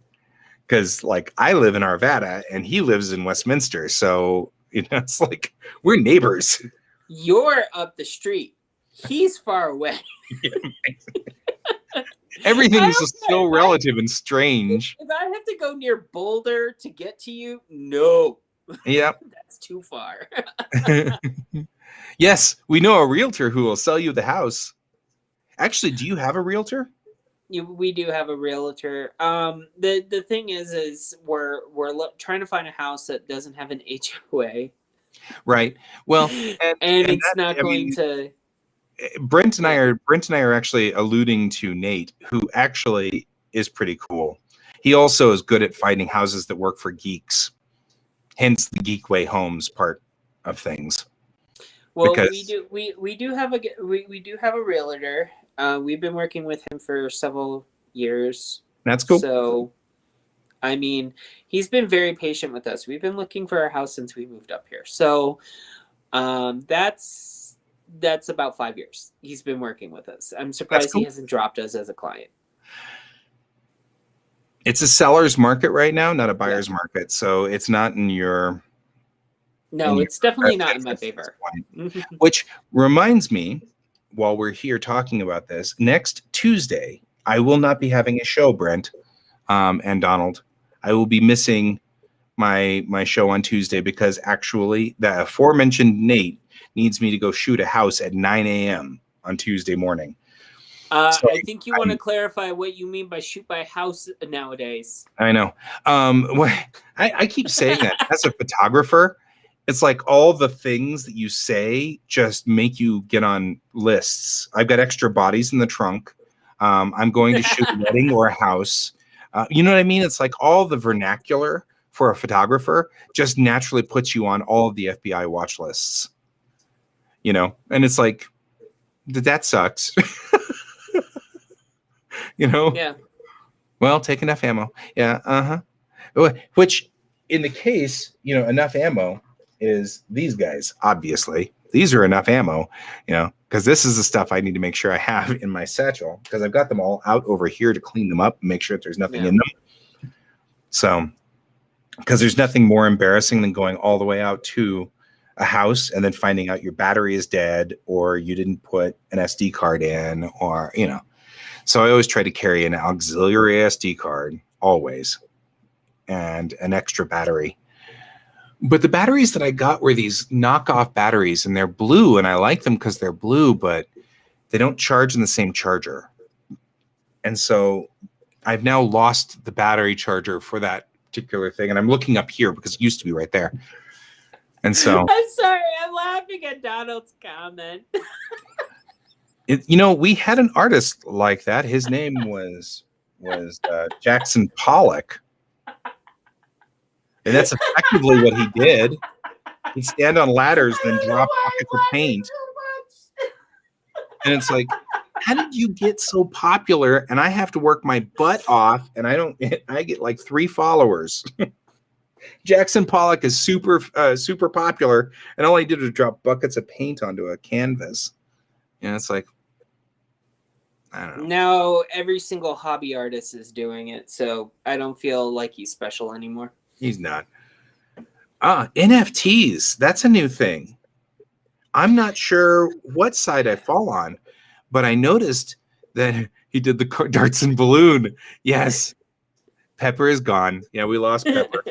But I mean, like, NFTs are a new thing, and I'm not even sure what to think about that, because Kat is like, if you like NFTs, you can unfriend me now. And I'm like, that's pretty serious, Kat. And she's not joking around. She's serious. And I'm like, there are people who are citing basically environmental issue impacts. There are, because of the art institute. Not only that, the NFTs themselves can be right now. It's a brand new market. I do work with a company who is now starting to make NFTs. Right. I personally am not part of that team. Yeah, I don't know. I mean, and I'm sitting here doing are we just old-fashioned and not catching up with the new wave? Or do we have a legitimate thing to gripe about? I mean, you know what I mean? That's kind of what I'm... So we're going to turn to our tech people for a second that are listening in. Yep. All right. So according to Bill, when I talked to him about it, okay, NFTs are being used as like cryptocurrency. They are cryptocurrency, yes. Yeah, it's a form of cryptocurrency, but basically people buy the art. Right. So say you have a piece of art that you want to sell for $1,000, but you make it an NFT. So someone buys that NFT. And it creates a chain similar to Bitcoin with it. Right. You can purchase, blockchain. It's a blockchain. And that person can resell it, whatnot, whatever you want to do with it. The problem is they're saying that NFT blockchains use way more money than normal cryptocurrency. Now that's a problem. They use more energy. They use more. They have a lot of environmentally impacting things that they're saying that they're doing. Excuse me. I'm allergic to blockchain. No, it's fine. The other side, the argument for the environmental impact stuff is saying that is what they are saying, and that is what they are upset about. It is environmentally impacting in that way. It's creating a higher energy cost to provide those over and over and over again. Now, the company I work for, their art NFTs are 8-bit. Mm-hmm. They are very, very low. They are pixel art, pretty much. That's all they are. They only release 25 at a time. Sometimes there's only 10. And people purchase them. Okay, so Brent, I'm going to ask you this question. I'm aiming this at you. Because I'm now hearing different things from Pepper, and I'm curious about the tech side of this. Yeah, that's the biggest thing that I have. Encoding by pixel? Are we encoding the blockchain by pixel? Or, I mean, because when Pepper says that, he's like, it's low energy, low power, and it's 8-bit. And then I'm like, now, wait a minute. So if I want a blockchain, say, an 11 by 17 at 600 DPI, is it going to take up the power of like Chicago to encode it? Or is this one of those, we just tag a thing to it, and that thing is NFT blockchain and stuff like that, and I can choose to have an 8-bit blockchain on it, or a 16-bit, or a 32 or 64-bit blockchain. What's the what's the tech on this? And Yeah, I'm looking at my I want to know the tech side of this, because this has been going on. Like, I'm seeing it, and the thing is like sometimes is like I think one of the posts that I've seen literally had basically someone make an art NFT of a comic, a 4-panel comic, and then someone purchases it, and then the artist turns right around, changes it slightly, resells it for the same price. You're But the talking about purchaser, Adam Ellis. Oh my yes, gosh, Books of Adam is like, he is so freaking funny. yeah, But he's made a very good point with that. I actually yeah, thought the exact same thing when I read that yeah. comic. So like that's the other thing is artists are now just slightly changing their artwork to make them one of a kind pieces Right. that people purchase as NFTs. Whereas the company, like when I was describing before, the company that I'm working with and MetaZoo and stuff like that, they use pixel art for their art NFTs. Yeah, So but these that's what are, I'm asking is yeah, how what is is the power consumption slash concept behind it based on pixels, or is it based on just an item or a concept? I can NFT this USB for 8-bit if I want to, and that large picture over there can be 24-bit if I want to, or you know what I mean? Like, is there a a sliding scale, or is it tied to the resolution of the picture? Because when you say to me, all of ours are only 8-bit, I'm like, that implies that it's per pixel. You know what I yeah, mean? It implies that if I want to make a 16 million color 11 by 17, which has got 32-bit color in it, then the blockchain's gonna just suck down all the power from the Hoover Dam just to make it, sort of thing. That implies that to me. Or that poster that they released for those of us that were in the DS9, the DS9 Indiegogo, right? I mean, they made a poster with all of our pictures in there to make it. Type the info. And it designed like a fractal. Oh, okay, I see. So, you know, um, will do that. That actually. So, hey, Brent, I've got homework for you. Thank you, my friend. I appreciate it from the bottom of my heart. I do. yeah. Because I mean, There's honestly, this is impacting us in this field. All of us artists that are out there in this field, this is a thing. What I want to know is why they don't make like, SPEG or something like that, or BPEG. yeah, It's another format of saving pictures, which every time it's copied, 1 bit gets changed. yeah. But So I the mean, only he way does that make you a can, point. They're not supposed to be resold. well, that's what I mean. So when you sell your BPEG, homework, when you sell your BPEG artwork, like you sell it to me, and as soon as you copy it to my hard drive, the last bit gets flipped over one. So that bit moves down. And so you can then at any time ask what the serial number is on this BPEG, and you can see that I bought it from you, and the serial number was 0, and then with the copy that I've got has a serial number of 450. Well, that means it's been copied 450 times. Yeah, It's not the original. You want that BPEG to have yeah, the original 0, kind of like an odometer on a car. yeah, If somebody did that, that would be cool, because then low serial number pictures would be worth more. yeah. You'd be able to see the serial number and, oh wow, I mean, this BPEG is number 1. That means you got it directly from Because Pepper. initially when I was taught when I heard about NFT,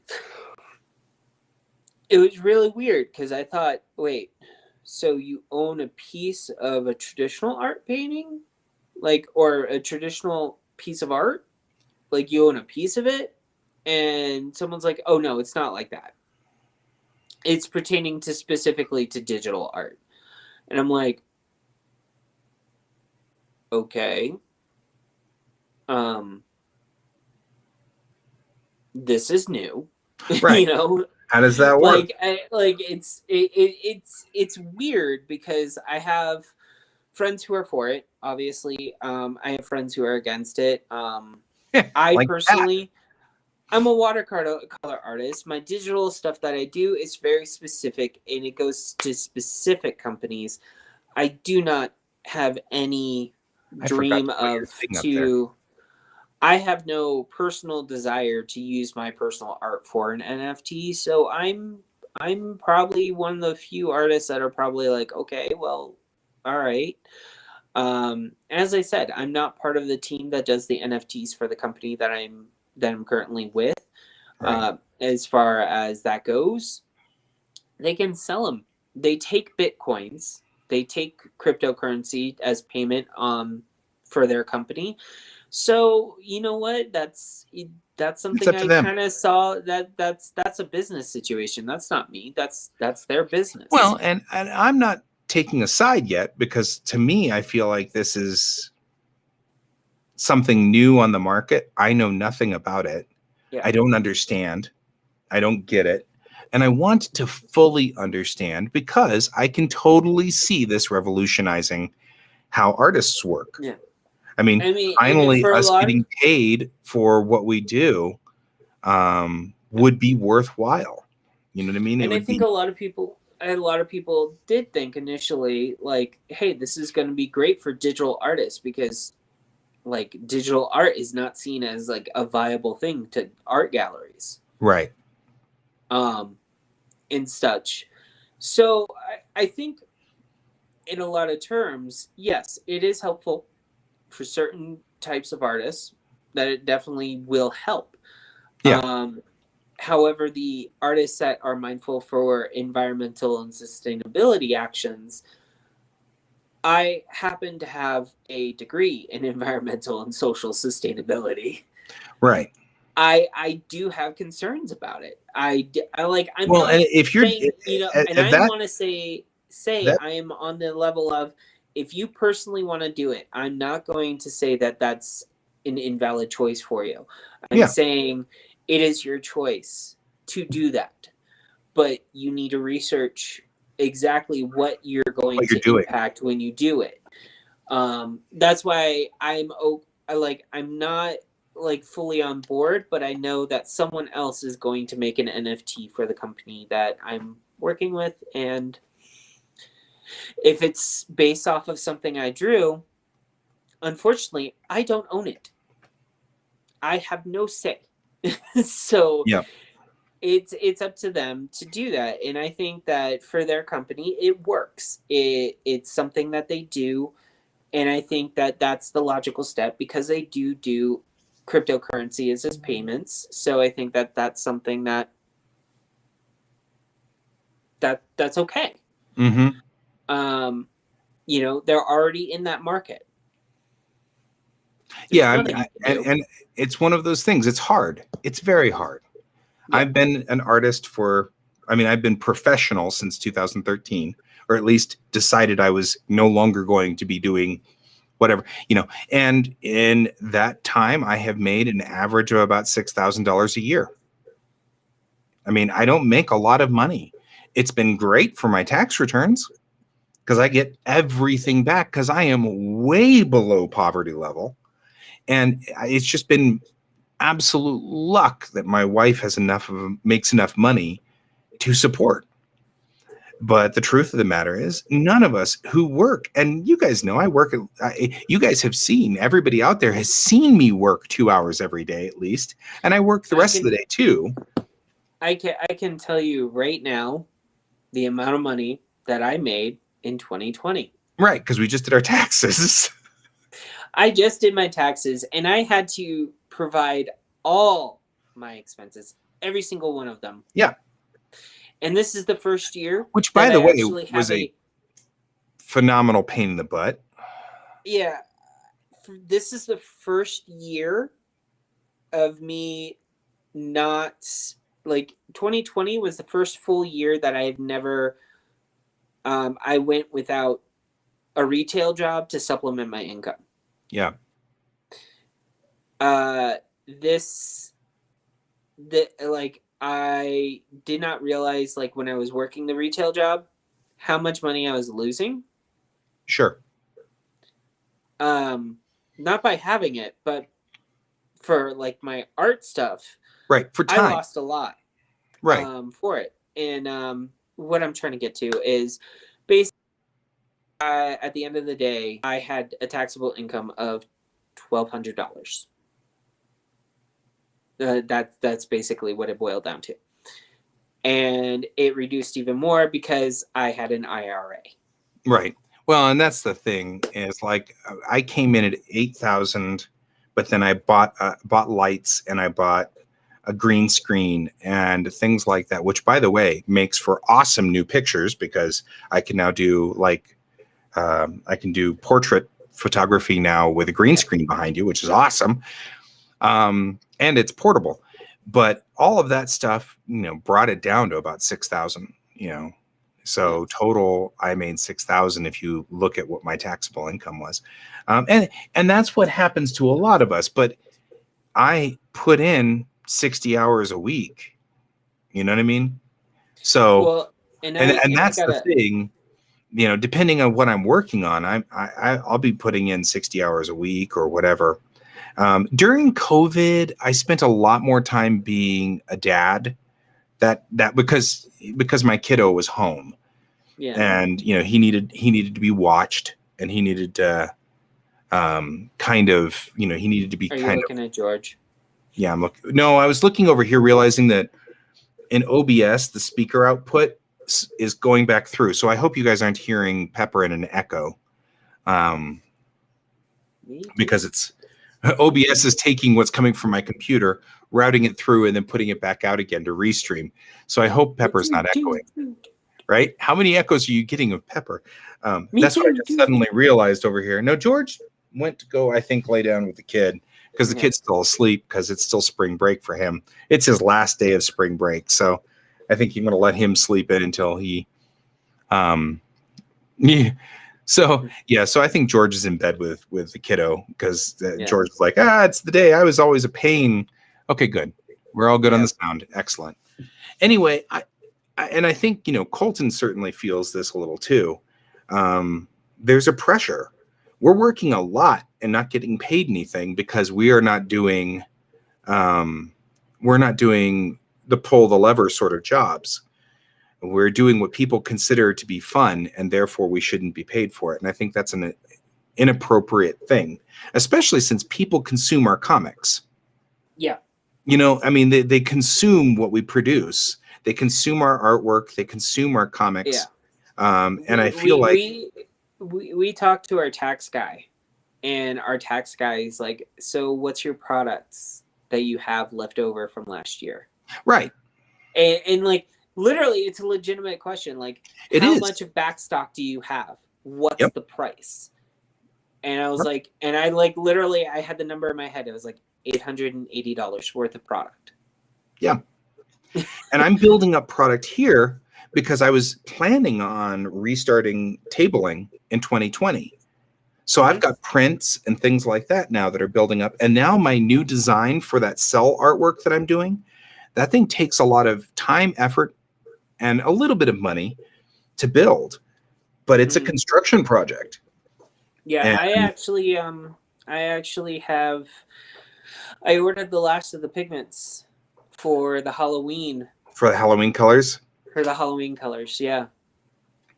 So we need once your computer's back on, now that I'm clear from the illustrations from the Ilios for Airship 27, let's get back to doing Watercolor Wednesday and get back to doing stuff on Wednesday together. Yeah, I would like that. I just need to figure out how we're going to do it because Bill's job so far has showed. Yes. Yeah. So Oh man, I haven't gotten my printer started yet. I keep wanting to do that and then not. And actually, my wife came up here last night, and I felt really kind of bad because she's like, "You need to start printing things. You bought a printer, print stuff." And I'm like, "I know." Yeah. Me and Bill have decided actually that- talked about upgrading our 3D printer, but I think I want to get through. I'm going to print out a bunch of half pans. Basically, they're sample pans that have like a line in the center, and you can put 2 sample colors in them. Yeah. Um, You know, it'd be really cool for. Colton, you can join us on Wednesday if you've got a camera. You want to join us on Yeah. Wednesday?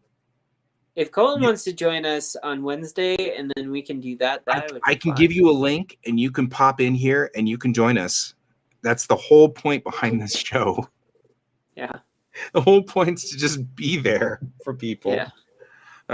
Keep people company and stuff like that. Yeah. So that I think what I'm gonna he's do alone. on Watercolor Wednesday is probably make hopefully make paint again on That a would be- Watercolor Wednesday. that would be what I would think is you would just make paint. I would sit over there and paint a painting. Colton could join me, and he could do paintings if he wanted. He doesn't have to do paintings for Watercolor Wednesday if he doesn't want to. That's totally cool. But I totally could see, Okay. Yeah, he's down. you got it, dude. I'll see you on Wednesday. Which is great because we could just put 3 of us up here and it'll be fine. Yeah. And I'll have to figure out what 3 of us looks like up here. Like, how is it going to sort us out? Because I need to do new backgrounds so that they, it's all good. You can paint a mini, Brent. We can join all in. Everything is fine. That's the whole point, though. The whole idea was that I would sit here and draw, and all of you guys could join me and draw too, or paint, or just watch, which is all good. All of these things are absolutely acceptable. I do have something exciting to do, and to announce one of those paints that one of the pigments that I'm actually getting with literally 9 minutes left or 8 minutes left.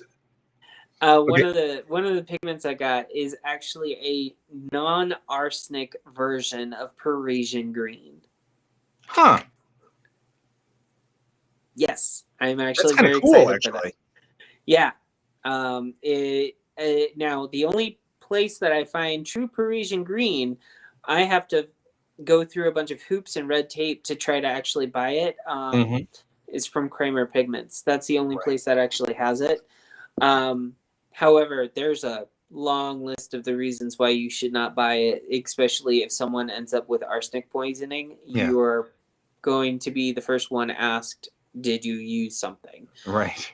Now, I'm looking forward to it, but some of the other colors are like saffron, which is basically a manufactured mineral pigment. Right. I'm going to look for something real quick. I'm still listening to you. I just want to, you were talking about this, and I realized we were in the middle of doing the Miyazaki stuff real quick there.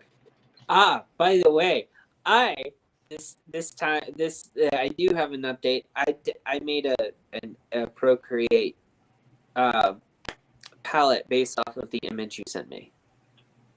Oh, good. So you've made a cheaper palette? I made Miyazaki's palette in Procreate, so now all those colors are in Procreate. Nice. Anything. What I find Colton, funny were you with us last week when we were talking about this? Because you may not have been here with us on this, but we were talking about. I cut you off totally. I didn't mean to, dude. Oh no, it's fine. I think I cut you off first, so don't worry.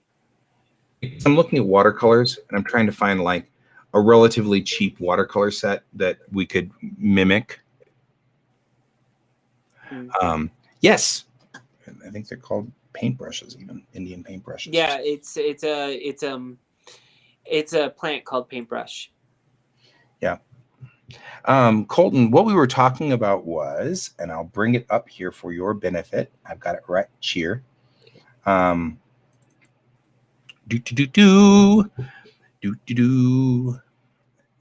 Everything is like Indiana Jones in my world.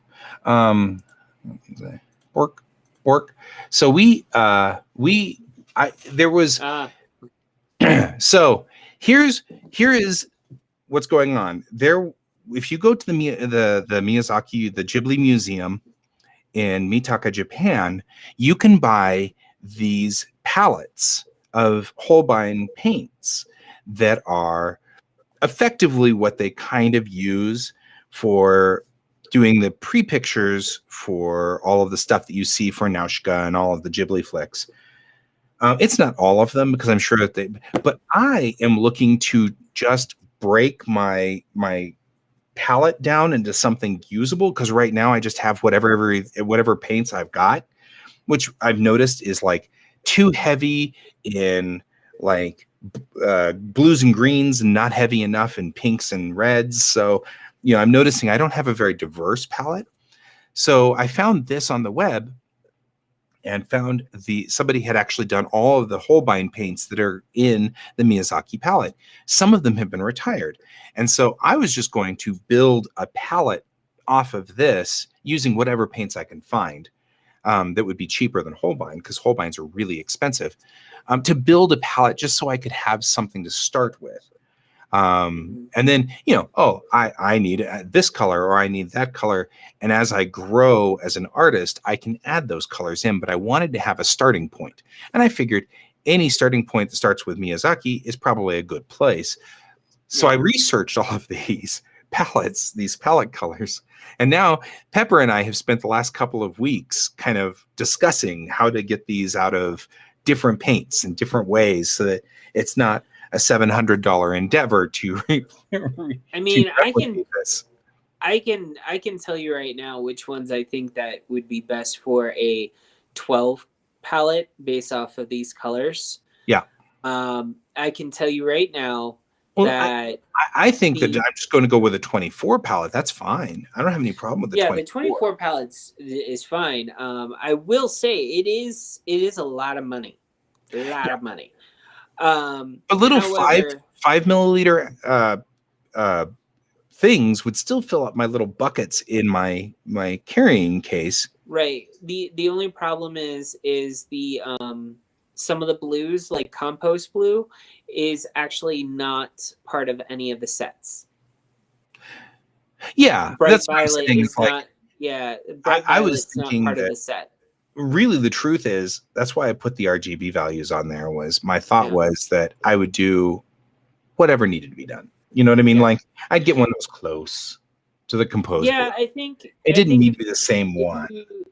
Depending on the brand, you can get a cerulean blue, which will look similar.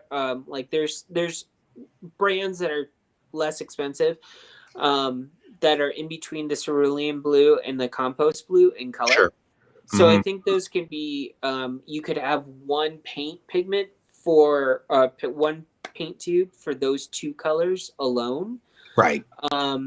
The lavender one is a mix, so it's not a single pigment. Sure. Sure. So if you found an ultramarine deep, but it was combined with a white, right, that would be your lavender. And my whole thing is I would probably go for the violet gray anyway, because that was a replacement. Colton, the three that are in sort of a reddish color, hang on real quick, let me get my mouse. This guy right here, the Viridian Hue, the Bamboo Green, and this lavender had been replaced because those were discontinued. And these three down here at the bottom were the colors that were the originals. Yeah. So by the way, who's replaced who? So these guys, this replaced this, and this replaced that, and this replaced that. Yeah. The Viridian Hue is a little bit too cool for me. Like I'm not a huge Viridian fan already. So well, that's why I was saying I think I'm going to go for the original depreciated colors for the original set. But for me, I'm not looking to get W116. I'm looking to get something that's the same violet gray. Yeah. Hey Colton, I'll PM you this sheet. I don't have any problem with that. See you later, Donald. We're actually at the end of our show. It is 11:02, but we started a little late, so we're going to leave a little late. But we'll see you. Go hang out with us later and next week, and we'll see you next week, my friend. So Colton, I'll DM you this so you can have it. It's bigger than it looks. Over here, I've got the actual like numbers, and then in this little teeny gray box that you can't see on the screen, but you can if you actually have this JPEG. I actually have the RGB value and the web value for it. So I just want to reiterate though something for you, Guy. When I put it into Procreate, you have to make sure that you're on RGB spectrum to make sure that you get the proper coloring. Guy did not put the CMYK I didn't put the CMYK in there because I had either RGB or CMYK, and yeah, you're right. Yeah, and it was based CMYK solely is a little bit different. Yeah, it was based solely off of the fact that one of the Paint websites I found somewhere said you can find any color you want. Type in the RGB values. So that was all it was based off of, okay, well, they want the RGB values, not the CMYK. Yeah. So, but I actually probably should put the CMYK values in there too. That'd be useful. Yeah. But like to break down, like actually when I went through the colors of what 12, like if I wanted to turn this into like a 12 palette type scenario, just for traveling so that I had something quick. Yeah, I still have 24 pans open in my big 48. So yeah, I personally, and since I'd be replacing, I'm allergic to paints too. Well, that's not a good sign. Since I'd be replacing some of the colors on my other side anyway, because they were really crappy colors. Yeah. Not the ones you made me though.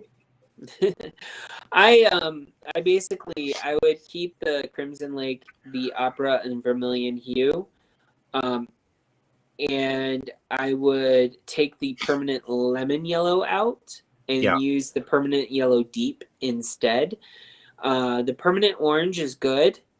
Yellow gray you could probably live without. If you have yellow ochre and you have burnt umber, you can kind of get the same color if you mix the two together. Yeah. Of the greens, permanent number 1 and the old number 3. Yeah, the old number 3. Those are the main two that I like using. For the blues, Prussian blue would be the other. What would be the one, and the ultramarine deep would be the other. However, if you like warm blues, I would substitute like. And what I mean by warm blues is I know ultramarine is a warm blue, but if you don't like that warm blue, go with the cobalt blue hue. I don't like the lavender color.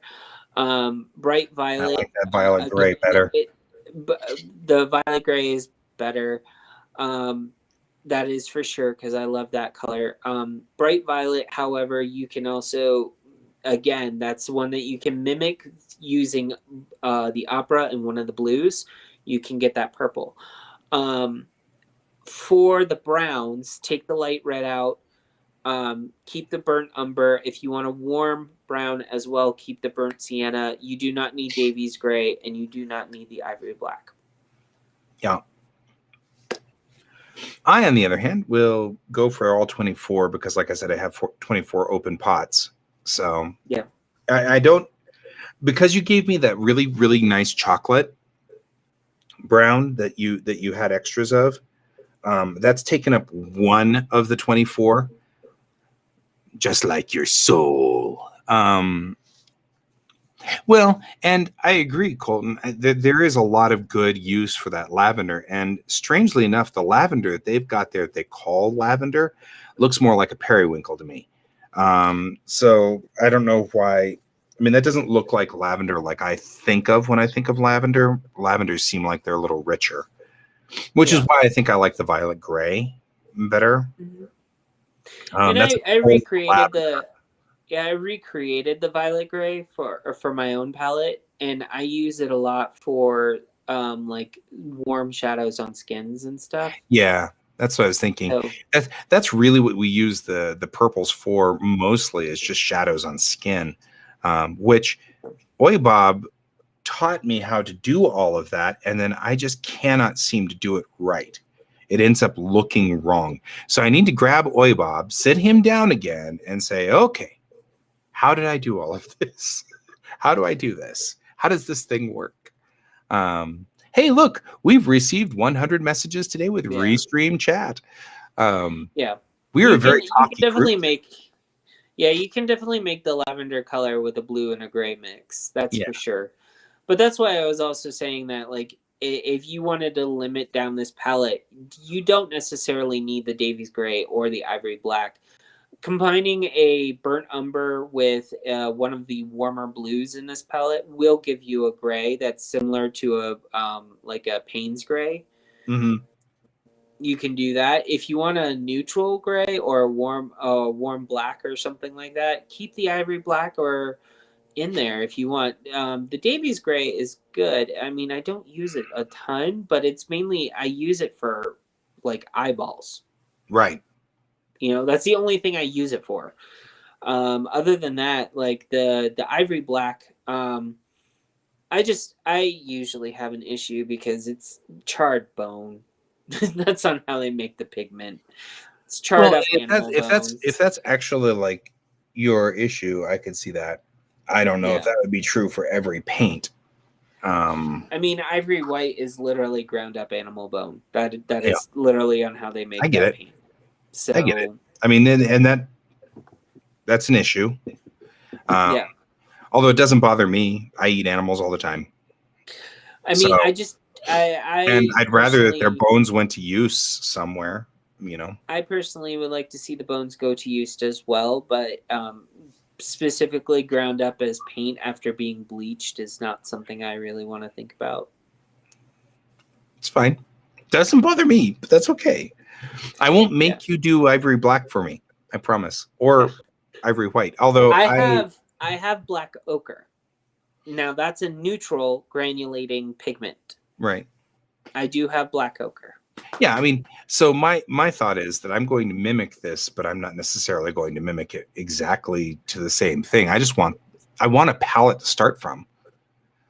So I'm going to get that red, and like I can already see that I want a fire engine red. So I can already see that the 25th color in my palette is going to be fire engine red. You know what I mean? Because I need a fire engine red, and the Crimson Lake is too muted. So the vermilion hue is too orange. Yeah, and that vermilion hue is too orange. So there will be this 24, and then I'll need Chang's skin color, which will be the 26th one, right? Yeah. Then you gave me that really nice chocolate color, which is great for skin as well.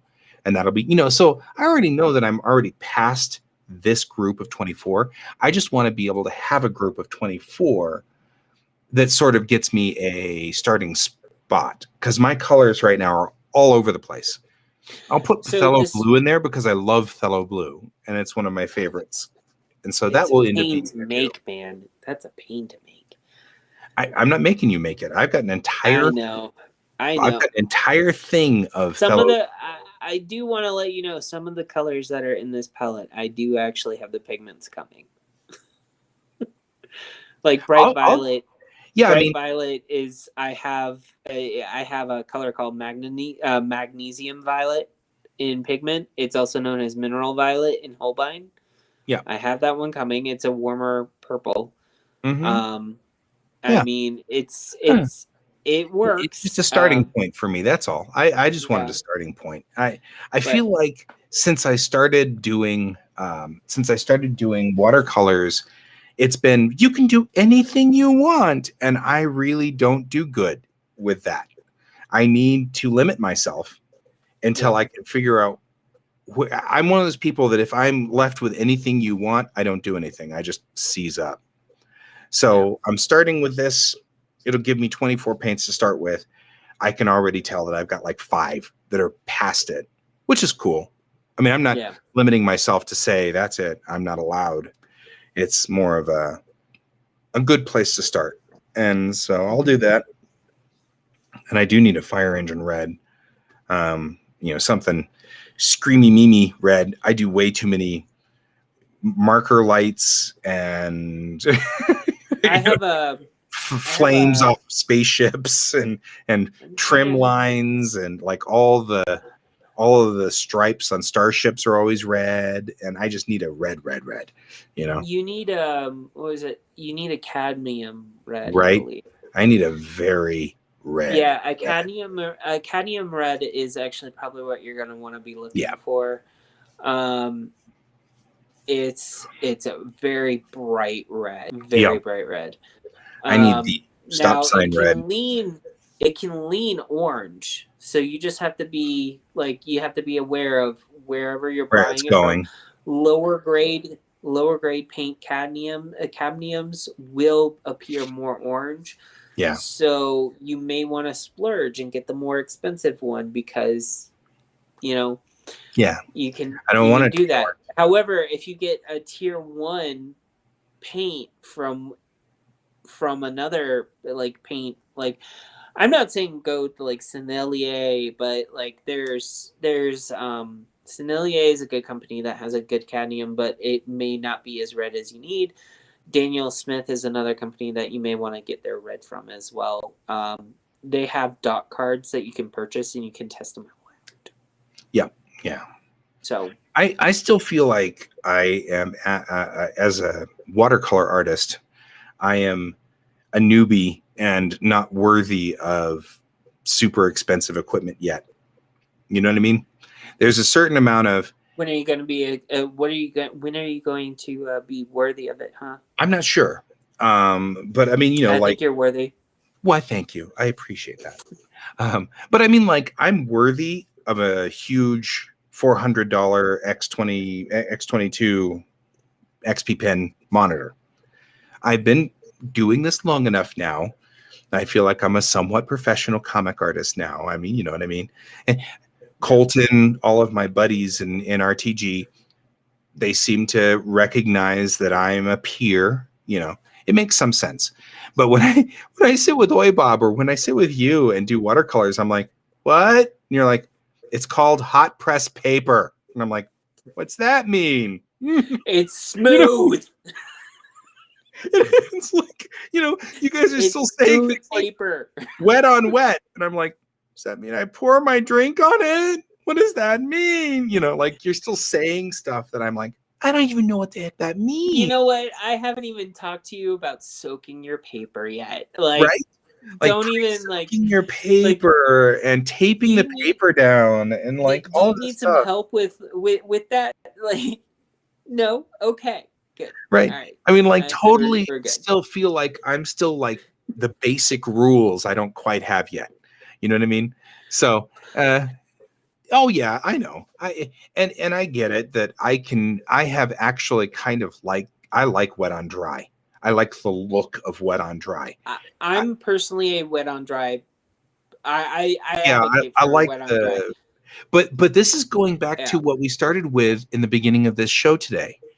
I have discovered my style, and my style is really precise ink work with all kinds of chaos behind it. And I like wet on dry because it makes those edges and the paint gets to an end where it makes a line and it's all messy, just the way I like it.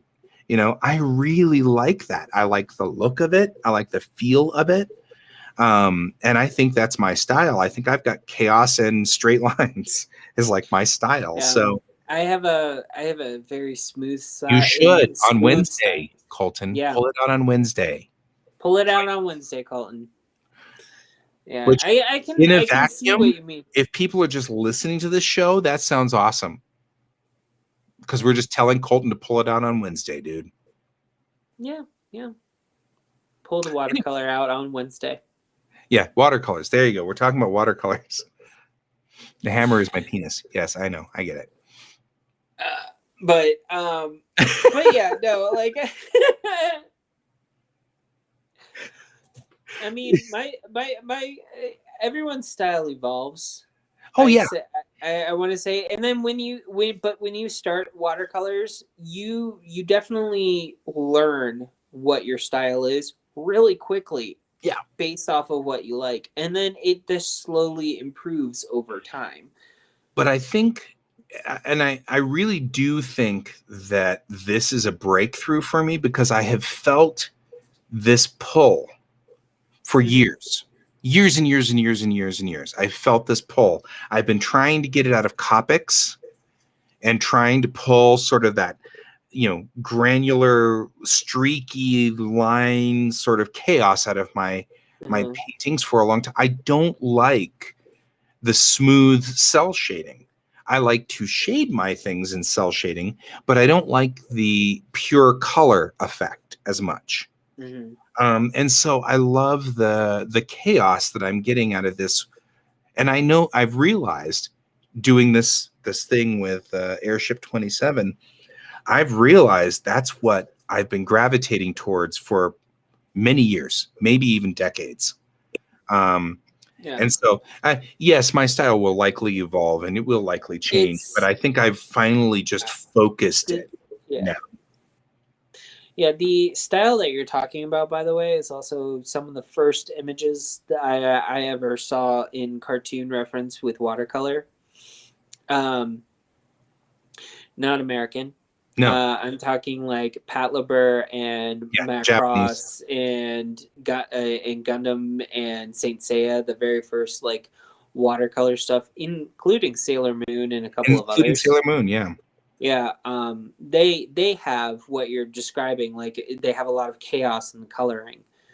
Right.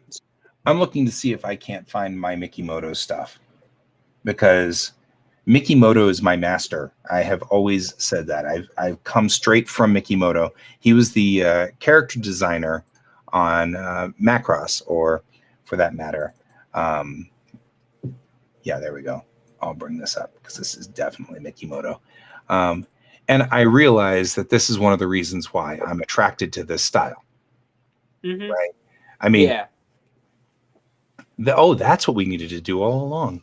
Yeah. I mean, you can see there's just chaos everywhere.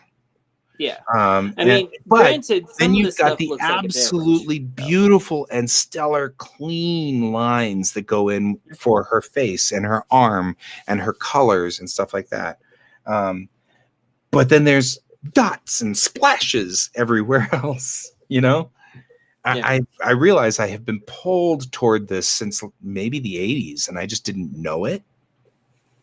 You know what I mean? Well, I mean, I have an old teacher who is now like a friend, and he said that anime has not changed since 1980s. No, it Like, hasn't. It's all still the same kind of style.